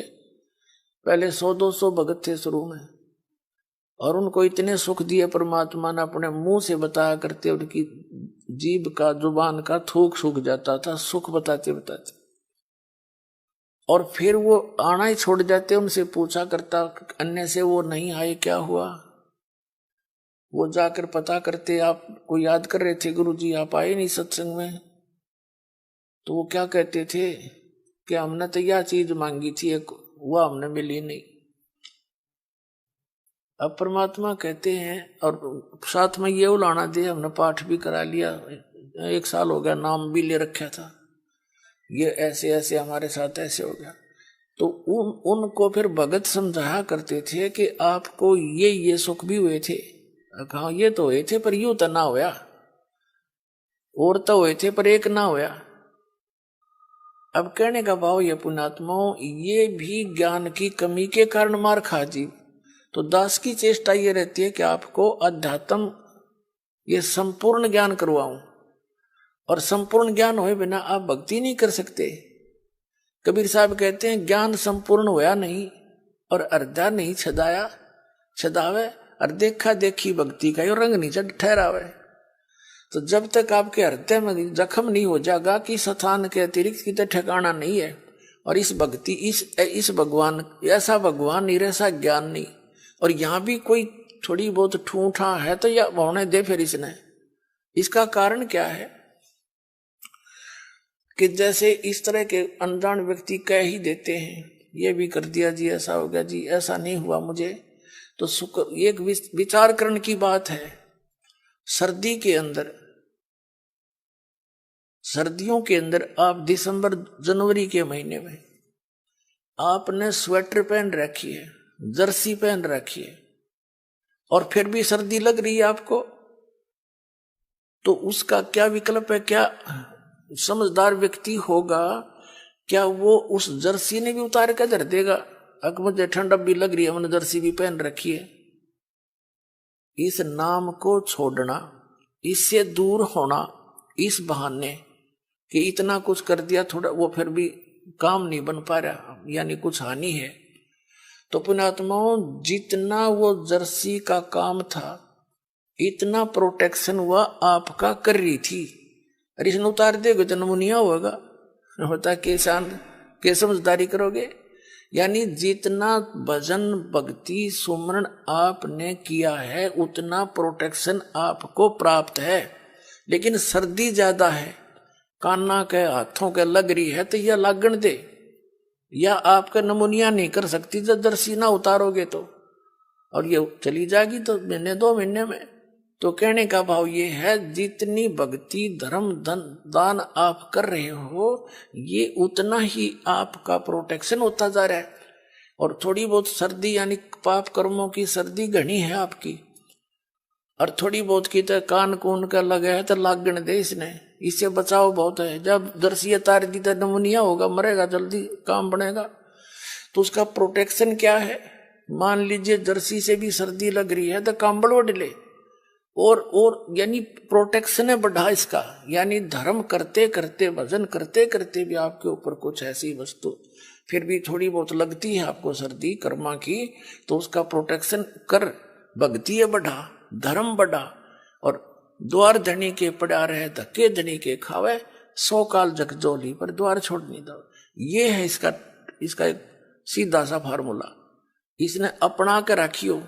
ये आपको जो है कि वो इंस्ट्रक्शन दी जाती है सत्संग में, कहीं मार ना खा जाओ। तो इस प्रकार आप सोच विचार से चलोगे। कैसे? जैसे गीता अध्याय नंबर 7 के श्लोक नंबर 29 में क्या बताया है कि जरा मरण मोक्षाय यतंती ते ब्रह्म मामाश्रित यतंती ये ते ब्रह्म विदु ते ब्रह्म तत्व विदु और कृष्णम अध्यात्म कर्म च अखिलम। इसका सीधा सा अर्थ है कि जो प्राणी, जो साधक मेरे इस ज्ञान का आश्रय करके कि तत्वदर्शी संतों की खोज कर, अर्जुन 4 अध्याय के 34वें श्लोक में कहा, और तत्व ज्ञान भी बता दिया 4 अध्याय के 32वें श्लोक में कि उस सच्चिदानंद घन ब्रह्म के द्वारा अपने मुख से बोली गई जो वाणी है अध्यात्म मार्ग की, वो तत्व ज्ञान है।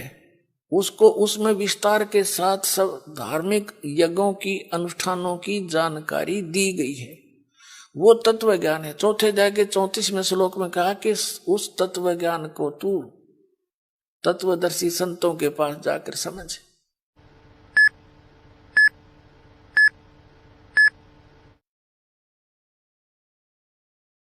उनको दंडवत प्रणाम करने से, यानी आधीनी, सबसे पहले आधीनी होती है भक्ति में। आधीनी नहीं है तो आप भक्त नहीं बन पाओगे।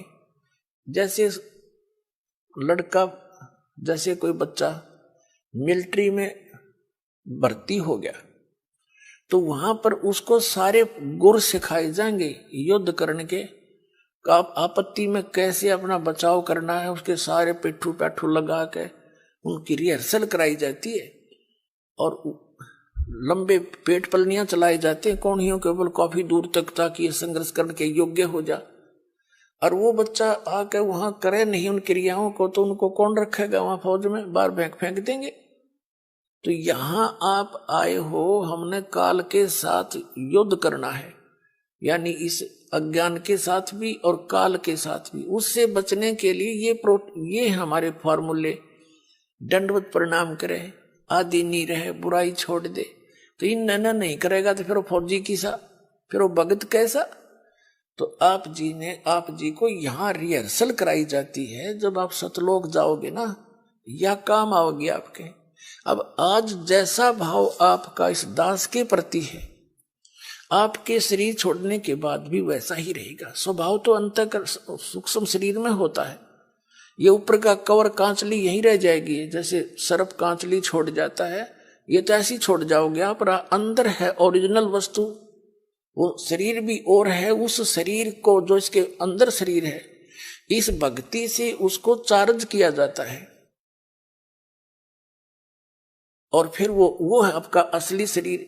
कब तक? जब तक सतलोक नहीं जाओगे तो वो शरीर है आपका, वो काम देगा, उसमें भक्ति संग्रहित है। फिर जहां जहां हम जाते जाएंगे उसी स्तर के उस शरीर में, जैसे इस पहले द्वार को हम 10वें द्वार को पार करेंगे, तो उसके बाद हमारा दूसरा शरीर ऊपर का एक कवर और उतर जाएगा। उसके बाद हम 11वें द्वार को पार करेंगे काल के लोक में, तो वहां एक शरीर का एक आवरण और उतर जाएगा। उस नीचे वाले में दूसरे मंत्र की चार्जिंग रहेगी। फिर हम उससे जाकर के 12वें द्वार को पार करेंगे, तब वो दूसरे मंत्र वाला जो कवर जिससे चार्ज है वो भी वहां भक्ति वहीं रह जाएगी। फिर केवल तीसरे नाम वाला ही वो आत्मा के साथ जागा, और सतलोक में जाकर आपको तुरंत उसके ऊपर अन्य शरीर इट इज फिट हो जाएगा, जो वहां के हंसों का होता है।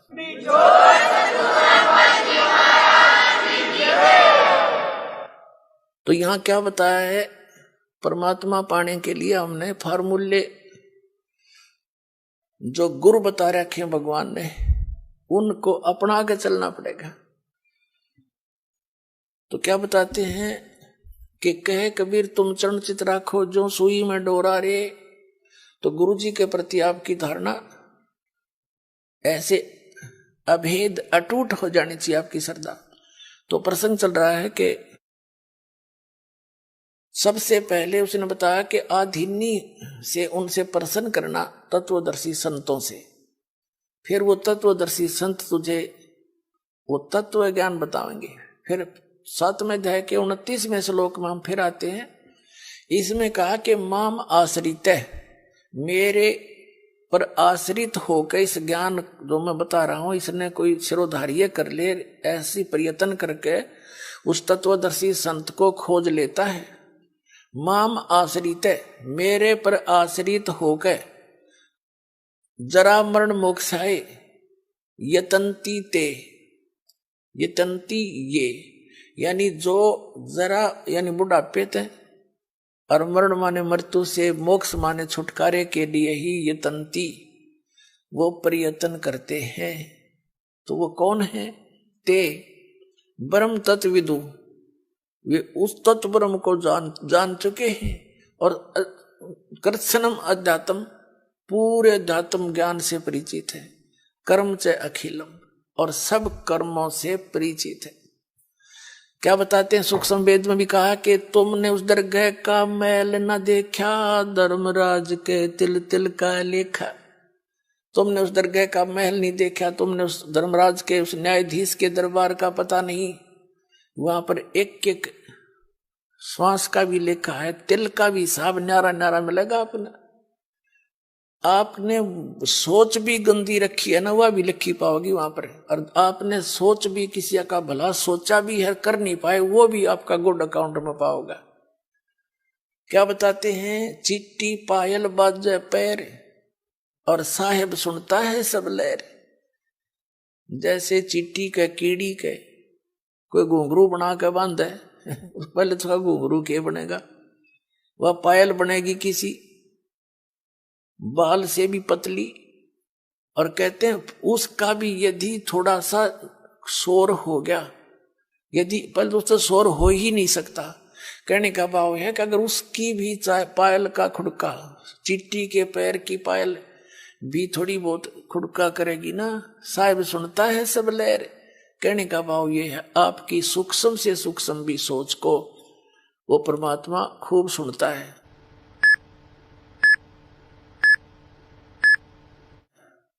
तो कहते हैं तुमने उस दरगाह का मैल नहीं देखा, धर्मराज के तिल तिल का लिखा। आपको सत्संग में बताया जाता है कभी अपनी नियत किसी के दूसरे के धन पे या पराई स्त्री पे भूल कर सपने में भी नहीं करना। अपने मन को हमने परमात्मा के रंग में रंगना है। और यहां से चलते समय फिर यही बकवाद बहाऊंगी। जैसे त्रिकुटी पर गए, वहां तो काल का भयंकर जाल है, वहां डांस हो रहे हैं, बड़ी बड़ी स्टेज लगा कर सुंदर सुंदर लड़कियां नाच रही हैं। और आपकी जैसी वृत्ति यहाँ होगी, उड़े जा खड़े हो गई नौकर का था ने, इतने वो परमात्मा जालेंगे काल गोदी पकड़ के, अरे ठोक देगा उड़े फिर ठा के स्वर्ग में, पंडित जी धक्के खांदे। ये कर्मता संग जन्म हो गया हमने करता ने। तो ये जैसा स्वभाव आप यहाँ बनाओगे ये आपके आगे काम आओगा। तो क्या बताते हैं, तो यहां बताया है कि जो वही व्यक्ति पार होगा जो पूरे अध्यात्म मार्ग से परिचित और तत्परम से परिचित। गीता अध्याय नंबर 8 के श्लोक नंबर 1 में अर्जुन ने प्रश्न किया कि किम तत्परम, किम अध्यात्म और किम कर्म पुरुषोत्तम।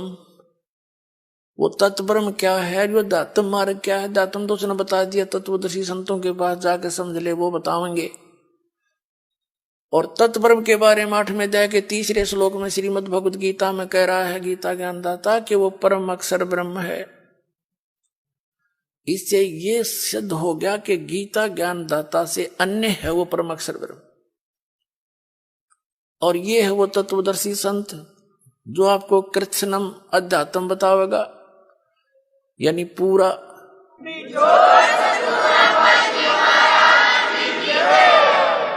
कबीर साहब कहते हैं मां मुंडो उस गुरु की जिसते संशय ना जा। कहते धिक्कार ऐसे गुरु से जिसका आपका शंका निवारण नहीं होता और आपका जीवन नाश हो जाता है। तो क्या बताया है इसमें कि जो कबीर साहब कहते हैं ज्ञान संपूर्ण होया नहीं, अर्धा नहीं छदावे और देखा देखी भक्ति का यो रंग नहीं ठहरावे।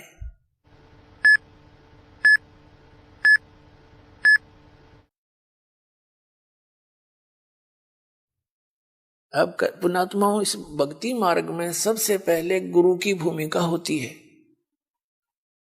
और कबीर साहब कहते हैं गुरु मानुष कर जानते ते नर कहिए अंध, ओवे दुखी संसार में आगे काल के फंद। गुरु को मानुष जोग ने और करे चरणामृत को पान, ते नर नरक में जाएंगे योग योग हो समान। यानी वैसे जैसे गुरुजी को आपने एज ए गॉड ट्रीट करना है।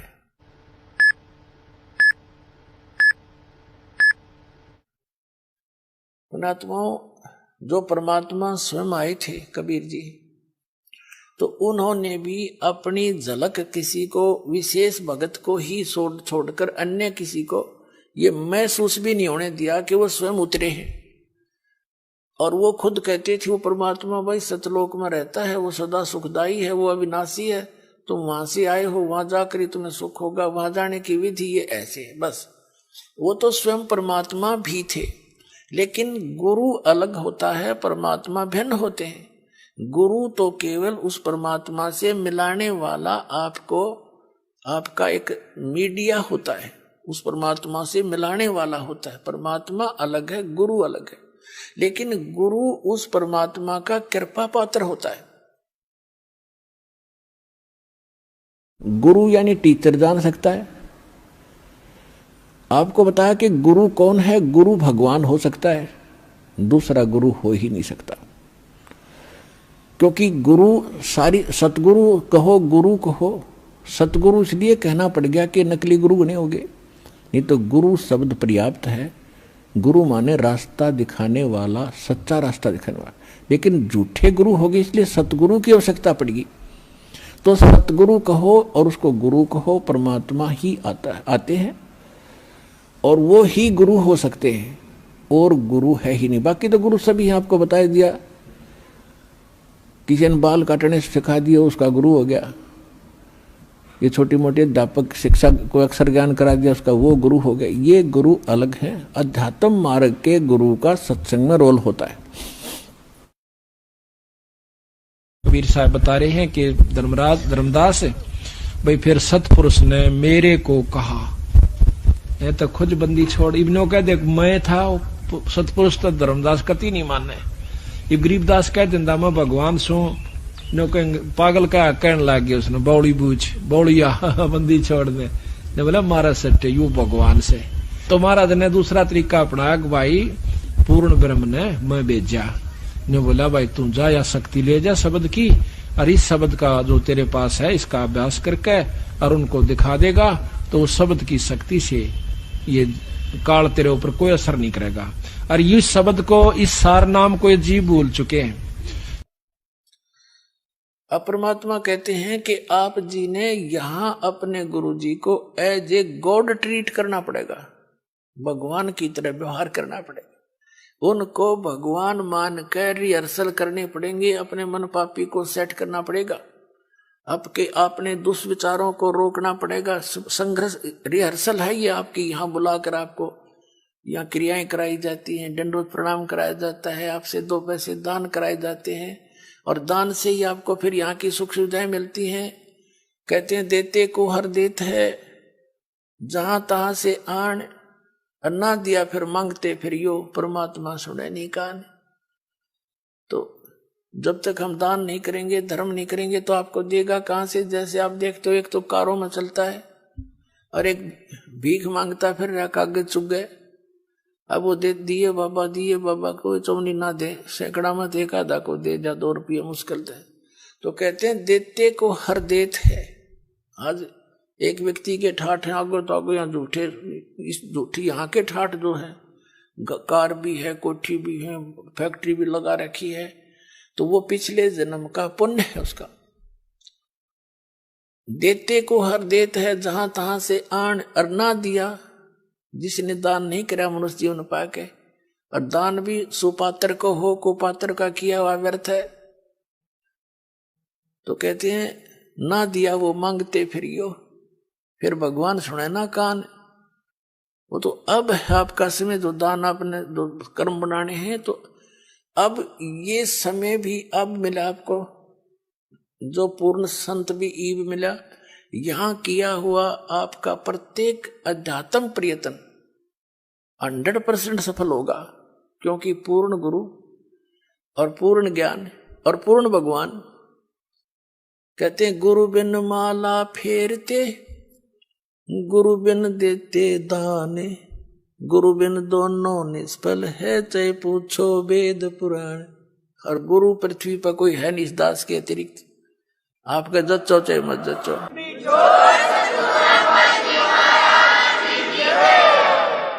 आपको यकीन हो या ना हो, ये सच्ची बात समझ लेना। बुद्धिमानों को तो यकीन हो ही चुका होगा। ये सारे दिखा दिए किसे गुरु थे। जिसको अध्यात्म ज्ञान नहीं वो टीचर किसा, जिसको अपने सिलेबस का ज्ञान नहीं वो अध्यापक कहाँ का।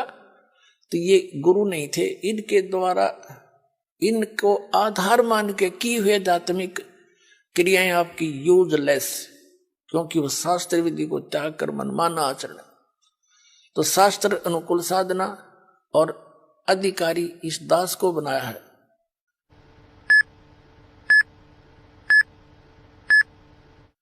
और अब चाहे पूरा विश्व आके नाम ले लो, सारे पार हो जाएंगे, क्योंकि शब्द बहुत जबरदस्त शक्ति होती है। दास ने नाम दे दिया, आपने भक्ति करनी, मर्यादा में रहना, पार हो जाओगे। उसके लिए क्या बताते हैं?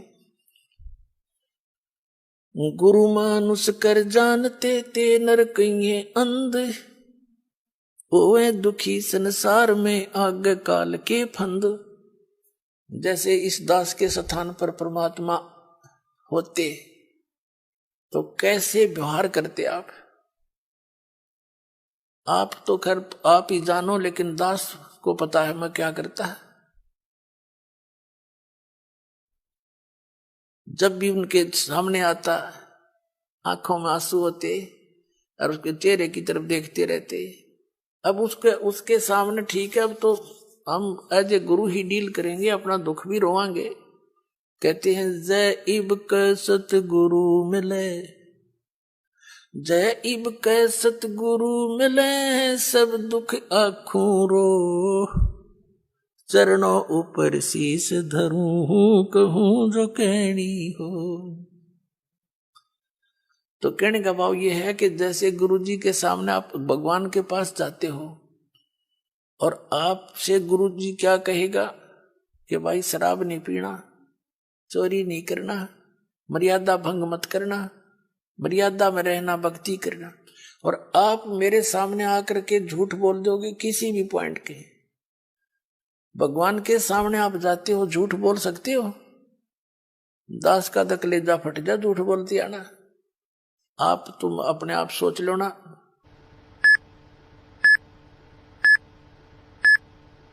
आप किस व्यवहार करोगे मेरे साथ? जो इस दास के साथ आपका ट्रीट व्यवहार होगा वो भगवान के साथ माना जाएगा। दास भगवान नहीं है, लेकिन कबीर साहब कहते हैं गुरु को भगवान मानना पड़ेगा आपने। जैसे गणित के ऋण का एक प्रश्न होता है, उस प्रश्न को हल करने के लिए मूलधन ज्ञात करना होता है। वो मूलधन करोड़ों की संख्या में होता है, लेकिन वो मूलधन अज्ञात होता है। उस अज्ञात मूलधन, करोड़ों के मूलधन को प्राप्त करने के लिए, जानने के लिए, पाने के लिए मानना पड़ता है मूलधन 100 रुपये। वो 100 रुपये मूलधन नहीं होता, लेकिन उसको सपोज करे बिना वो मूलधन मिले नहीं जिसके लिए प्रयत्न हम करेंगे। तो हमारा मूलधन है कबीर साहब, लेकिन उस कबीर साहब को पाने के लिए आपने मानना पड़ेगा। मान लीजिए रामपाल कबीर साहब, एज ए ट्रीट नो करना पड़ेगा।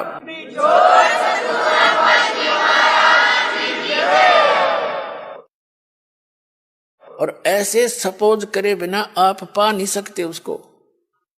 ये नियम है, फार्मूला है। और जो स्टूडेंट फार्मूला वही लगा कर चलेगा तो उस पर्सन को हल कर लेगा, ना तो फेल हो ही तुम।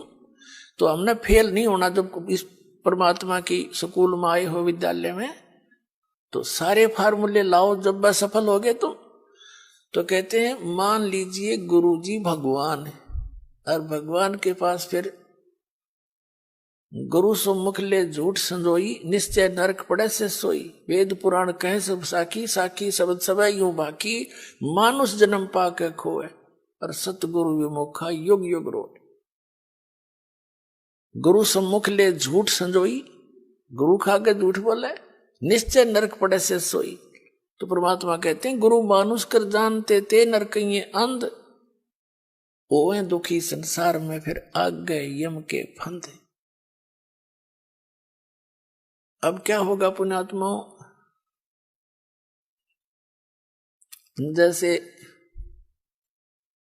क्या बताया है कि शरण पड़े को गुरु संभाले, जान के बालक भोला रे, कहे कबीर तुम चरण चित राखो, जो सुई में डोरा रे। ऐसा भेद संबंध बनाओ अपने गुरुदेव के प्रति, वो नकलियों के प्रति नहीं। नकली तो काल के दूत है, उन्हें तुरंत त्याग दो। कई भक्त चिंतित हो जाते हैं कि कहीं हम उन गुरुओं को छोड़ दें और कहीं हम हमारे ऊपर आपत्तियां ना आ जाए। आपत्ति तो उनके शरण में आओगी तुमने, उन्हें छोड़ दें तो जान बचेगी तुम्हारी। कबीर साहब गरीबदास जी कहते हैं झूठे गुरु का लीतर लावे और करते हैं काट घसीटे, इनके पीटे पाप नहीं है, इन निश्चय पीटे। पीछे घटिया ये गुरु है, ये अनमोल जी उनका नाश करने लग रहा, अपना भी आप श्रद्धालुओं को मिसगाइड करे। तो कबीर साहब कहते हैं झूठे गुरु के पक्ष को और तजत न लावे वार, और द्वार न पावे शब्द का वो भटके वार ही वार। फिर कहते हैं जब लग गुरु मिले नहीं साचा, तब गुरु करो, तब तक गुरु करो 10 पाचा। जब तक सच्चा गुरु नहीं मिले तो कितने गुरु बदलने पड़े, उसमें पाप नहीं लाभ होगा।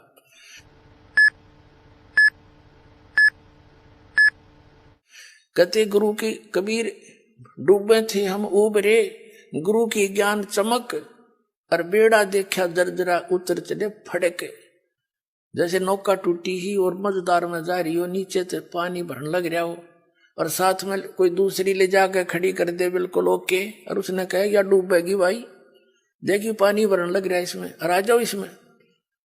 विकल्प कूद जाएंगे वो 1 सेकंड में, जो विकल्प नहीं हो तो डूबेंगे। जब विकल्प खड़ा कर दिया कि या ठीक सर इसमें आ जाओ, और फिर भी ना दे, फिर तो वो भांग पिए बैठे हैं, घटनों पानी में भी बड़े हैं और फिर भी नो के ओके है।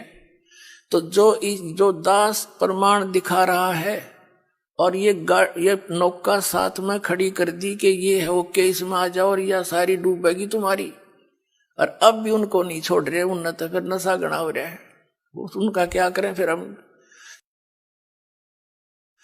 कबीर साहब कहते हैं कि ये चातुर पुरानी चोर हैं, इतना ज्ञान दास ने बता दिया और उनकी दाख, उनने तो कुछ ध्यान देना चाहिए। जो संत गुरु पद पर बैठे हैं, तुम क्या करने जा रहे हो, तुम्हारा ज्ञान फेल कर दिया, और फिर भी भोले आत्मा नहीं कहते भाई चलो वह भी आ जाए, उन्होंने भी कह दे भाई बिल्कुल ठीक है, नहीं तो गलत बताओ मेरे ज्ञान को, मैं बार बार कह रहा हूं ये गलत बताओ, गलत कह रहा हूं, और गलत नहीं कह रहा तो स्वीकार करो, इन छोड़ दो परमात्मा के बच्चों ने, क्यों दुश्मन बने बैठे हो तुम।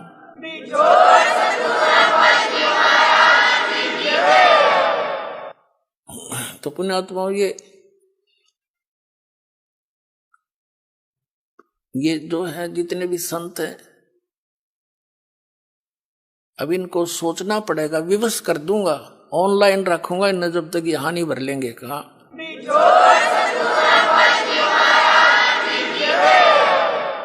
और क्योंकि ये भोले सरदार कबीर साहब कहते हैं चातुर प्राणी चोर हैं, जैसे मधु परमहंस अरे ये न्यू कह बोला हमने आध्यात्मिक ज्ञान चर्चा ना करी, इससे सिद्ध है कि ये परमार्थी नहीं है।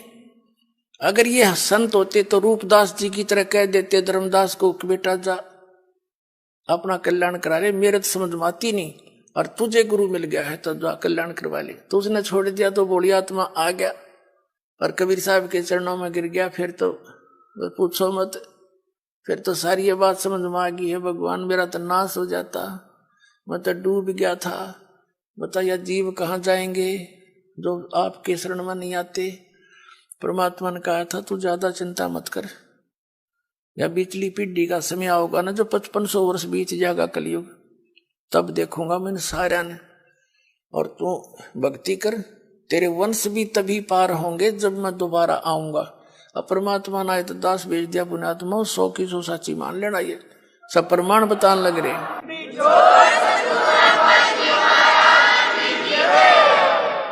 तो कबीर साहब कहते हैं चातुर प्राणी चोर हैं, मूड मुग्ध हैं ठोठ, इतने प्रमाण देख के भी जो मूर्खा के चिपके रहेंगे नकलियां के, कहते वो तो मूड मुग्ध हैं ठोठ, वो तो कति ओलंड है, देसी भाषाओं का बौड़ी बूझ है, इतने प्रमाण देख के, और फिर उनके बैठे उन्हें सतगुरु मान रहे हैं, और फिर परमात्मा कहें जय वो फिर भी नहीं आते है ना, हमने उनकी जरूरत भी नहीं है।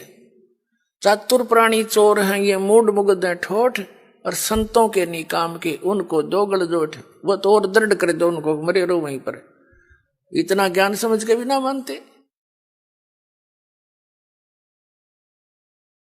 तो पुण्यात्मा प्रसंग चल रहा था कि कर लो गुरु वकील मुकदमा भारी है, बहुत सबसे खतरनाक केस यू है आपका इस सृष्टि में कोई है तो, आप काल की जेल में बंद हैं, और ये सिर्फ काल की खुली जेल है, आप ही से बच्चे पैदा करवा कर आपको एक और बंधन में बांध रहा है, और अपना करो धंधा रखाओ हैं और मर जाओ, फिर गधे बन जाओ, दूसरी जेल वो कठिन जेल में भेज दिया।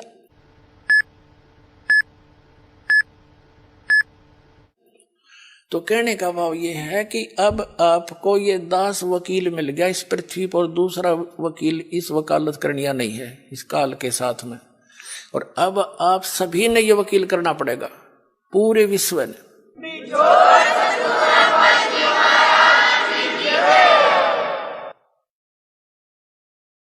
और उसके लिए क्या बताया है आप जी, जैसे बताई दिया कि प्रथम मंत्र जो आपका जाप है आपके इन सभी कमलों के से बरी कराएगा आपको, जैसे राधा स्वामी पंथ वाले और जय गुरुदेव पंथ वाले यो एक विचार है इनके एक जैसे, क्योंकि ये राधा स्वामी पंथ से ही निकले हैं, आगरा वाले से ही, और ये व्यास वाला भी, और धन धन सतगुरु सच्चा सौदा सिरसा और जगमाल वाली वाले, ये निरंकारी, ये ठाकुर जी वाले, ये सारे एक कुएं का पानी है। दनोद वाला जो बयानी में बना रखे, ये इनका,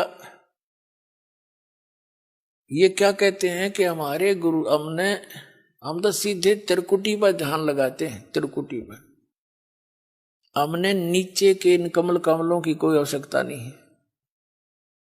देखे घर का राज बना रहे हैं, हमने हम विदेश में हैं और स्वदेश जाना है मान लीजिए, और वहां से वापस आने के लिए आपने वहां के सभी नो ड्यूज सर्टिफिकेट लेने पड़ेंगे, और तब आपका वापस आने का सारी क्लियरेंस होगी, तब आप वापस आ सकते हो। और आने के लिए फिर किराया भी चाहिए आपने। तो ये यहाँ हम जो रह रहे हैं, जैसे किसी ने टेलीफोन का कनेक्शन ले रखा था, बिजली का, पानी का, गैस का, धंधा ठीक ना होने के कारण वो सारे कट गए, उनके टैक्स दिए नहीं, तो दूने कंगाल हो गए।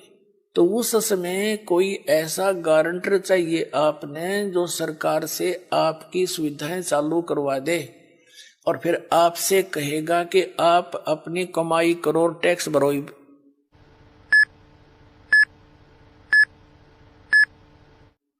तो बहुत अच्छी बात होगी, कमाओगे तो टैक्स भी भर दोगे, तो दास आपका गारंटर बना दोबारा। आपके ये सारे कनेक्शन चालू करवा दिए, अब इनके ये मंत्र जाप करो, इनकी मजदूरी करो, या साधना है, पूजा नहीं है। पुण्यात्माओं, पूजा और साधना में बहुत अंतर होता है। पूजा तो वो कसक है किसी वस्तु के पाने की, जैसे हमने जल प्राप्ति करनी है और जल पृथ्वी में है, तो हमारे अंदर जो पूजा है वो तो जल है पूज्य। उसके पाने के लिए जो भी हम प्रोसीजर अपनावाएंगे, जो इंस्ट्रूमेंट यूज कराएंगे, वो वही हो जो उस पानी को, पूज्य वस्तु को प्राप्त करा दे। इब हम लकड़ के लठ गेलना नो खोदन लगे, कद तक खोदेंगे इसने? यानी जो गलत नाम है वो लकड़ के लठ से धरती खोद रहे हम, वो कभी नहीं हो सकता, वहां तक पहुंचे नहीं सकते। तो उसके लिए इंस्ट्रूमेंट है बोकी और पाइप। जैसे सतनाम आपका है, ये बोकी और समझ लो पाइप है, और इसको लगाएंगे तो यह मजदूरी है। ये दो मंत्र, ये हमारा जाप, ये हमारा पूज्य नहीं है। उस पूज्य वस्तु को पाने के लिए ये इंस्ट्रूमेंट है हमारे, या साधना है, या मजदूरी है। और पूजा हम जल की कर रहे हैं, हम पूजा कबीर साहब की कर रहे हैं, सतलोक जाने की, उस सुख को पाने की। और ये जितने भी मंत्र हैं ये हमारे इंस्ट्रूमेंट हैं, ये हमारी साधना के हथियार हैं, ये औजार है हमारे। इनसे हम मिलेंगे, ये औजार ही वहां इस प्रोसेस में इस प्रोसीजर में यही कामयाब है, दूसरा कोई हो ही नहीं सकता। तो मंत्र नहीं इस पृथ्वी पे मोक्ष प्राप्ति के, केवल यही मंत्र है जो दास आपको दे रहा है। और ये प्रमाणित है, जिन महापुरुषों को परमात्मा स्वयं आकर मिले और उनको पहले तो सचखंड सतलोक दिखाया, जो स्थान की हमने कति भूल पड़ गई थी। अब पुण्यात्माओं, जब ये प्रमाण दास के पास नहीं होता तो थूक बिलो लेता मैं, किसी का जू नहीं रहेंगे वो। अब ये ऐसे एथेंटिक प्रमाण हैं जो आपके हृदय से हट नहीं सकते। आज किन किन को भगवान मिले? आदरणीय धर्मदास साहिब जी को, और इस कथा से खूब परिचित है पूरा कबीर पंथ। आदरणीय नानक साहिब जी को परमात्मा मिले, सचखंड लेकर गए। इससे पूरा सिख धर्म अच्छी तरह परिचित है, कैसी घटना घटी थी। और ऐसे ही आदरणीय दादू साहिब जी के साथ हुआ था, ये भी दादू पंथी सब जानते हैं। ऐसे आदरणीय गरीबदास साहिब जी के साथ हुआ था, सतलोक लेकर गए थे, वापस छोड़ा था, ये पूरा गरीबदास पंथ जानता है। ऐसे घीसा दास साहिब जी के साथ हुए थे। तो कहने का भाव ये है कि उन महापुरुषों को उस परमात्मा ने कौन सी साधना दी थी सतलोक जाने की, तो वही हमने आवश्यकता पड़ेगी, उससे अतिरिक्त कोई भक्ति नहीं, कोई साधना नहीं। तो वो कौन से मंत्र थे? वो यही थे वो मंत्र। इनको आदेश दे दिया था सख्त कि धर्मदास मेरी लाख दुहाई, यो मूल ज्ञान की तबार न जाए। और फिर इसी प्रकार कहा था, धर्मदास मेरी लाख दुहाई, ये सार शब्द कहीं बार ना जाए। ये मूल ज्ञान और सार शब्द बार जो पढ़ी, बिचली पीढ़ी हंस नीतर ही। अब जितना भी युग काल का सबसे ज्यादा सबसे अधिक जो पंथ का विस्तार हुआ है, ये राधा स्वामी से हुआ है, दूसरे नंबर निरंकारी से हुआ है। और ये दोनों के दोनों गुरु ग्रंथ साहिब को पढ़ के न्यारा सांग जोड़ा। और यदि ये मंत्र गुरु ग्रंथ साहिब में होते तो ये यही मंत्र देते पाते। तो बता आज ये दास कैसे भिन्नता बताता आपको कि ये अधिकारी है नहीं, चलिए अधिकारी होते और ये मंत्र दे रहे होते तो कोई दिक्कत ना थी। मैं क्यों थूक बिलाऊं, वो क्यों सिर में दर्द करता, मैं भी लेकर नाम अपने पार हो जाता। ये अधिकारी नहीं है,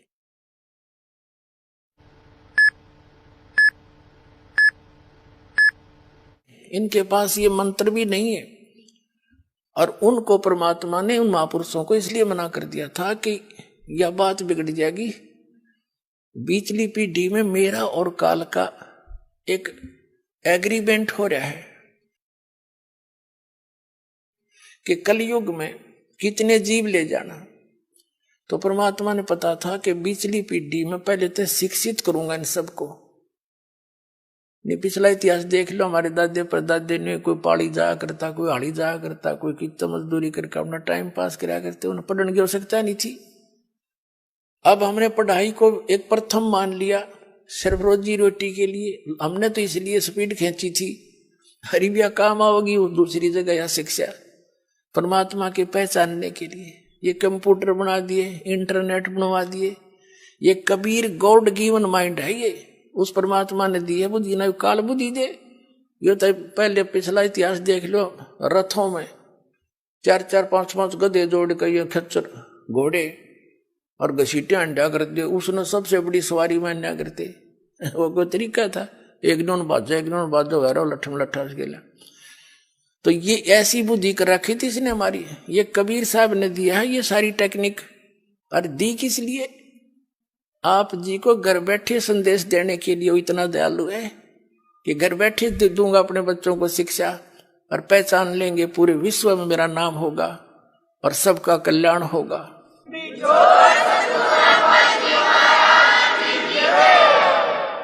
तो कहने का भाव ये है पुण्यात्माओं, परमात्मा कहते हैं कि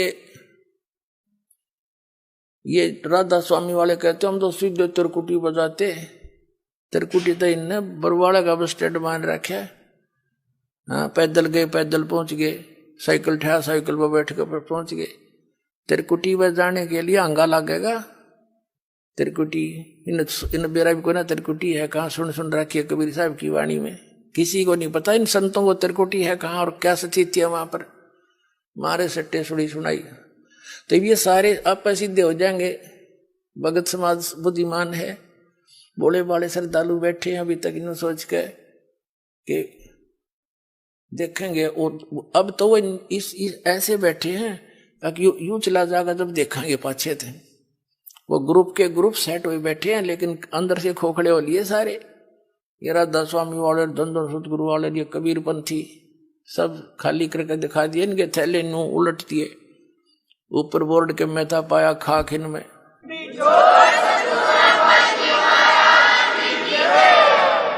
तो तिरकुटी पर जाने के लिए जैसे आपको बताया कि जैसे हमारा जल पूज्य है, पूजा हम जल की करते हैं, और ये नामों की साधना जो है ये तो इंस्ट्रूमेंट है अपने।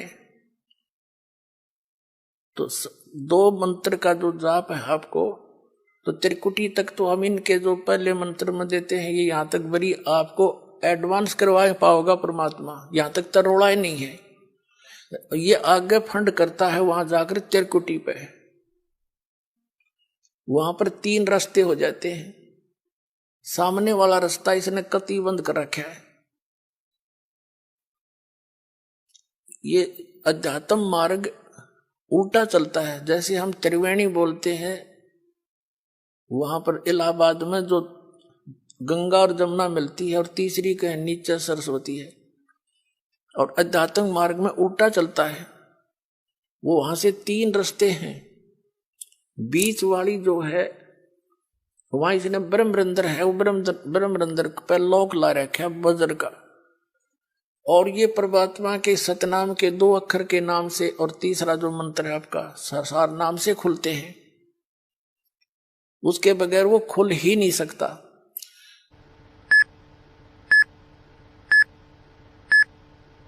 तो कहने का भाव ये है, त्रिकुटी पर जब आप पहुंच जाओगे, जैसा भाव आपका इस दास के प्रति यहां रिहर्सल के दौरान आपका होगा, तो वहां आप दास दिखेगा, आप वहां पहुंचोगे। जिसमें जैसा स्वभाव होगा वहां आपके रिहर्सल वहां काम आ गया, और वहां बहुत से मेला भरा होगा। कोई कुछ कह रहा होगा, इसने के बेरा यू तो नू है, जैसे अब भी आप बहुत कुछ सुनते हो समाज में। तो वहां जाकर यदि तुम डगमगोगे, तेरी बात बिगड़ जाएगी।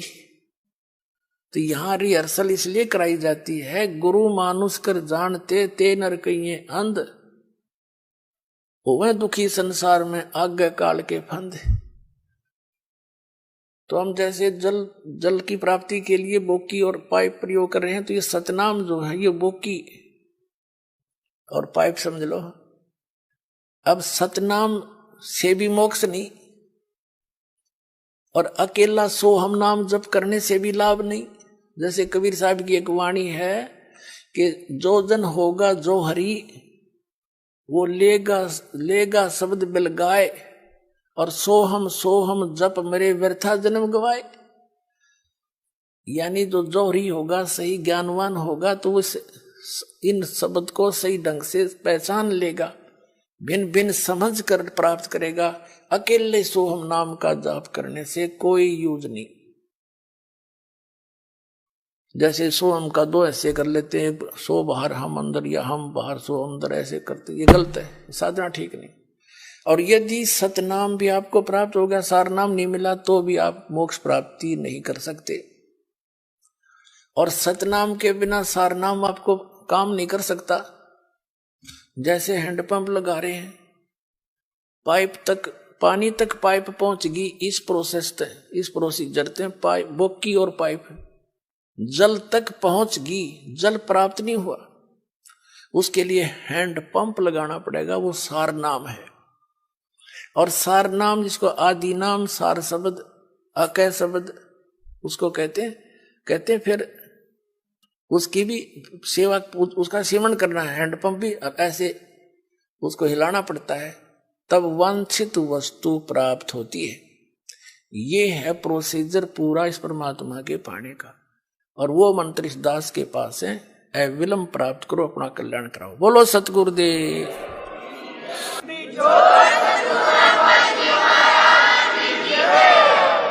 सत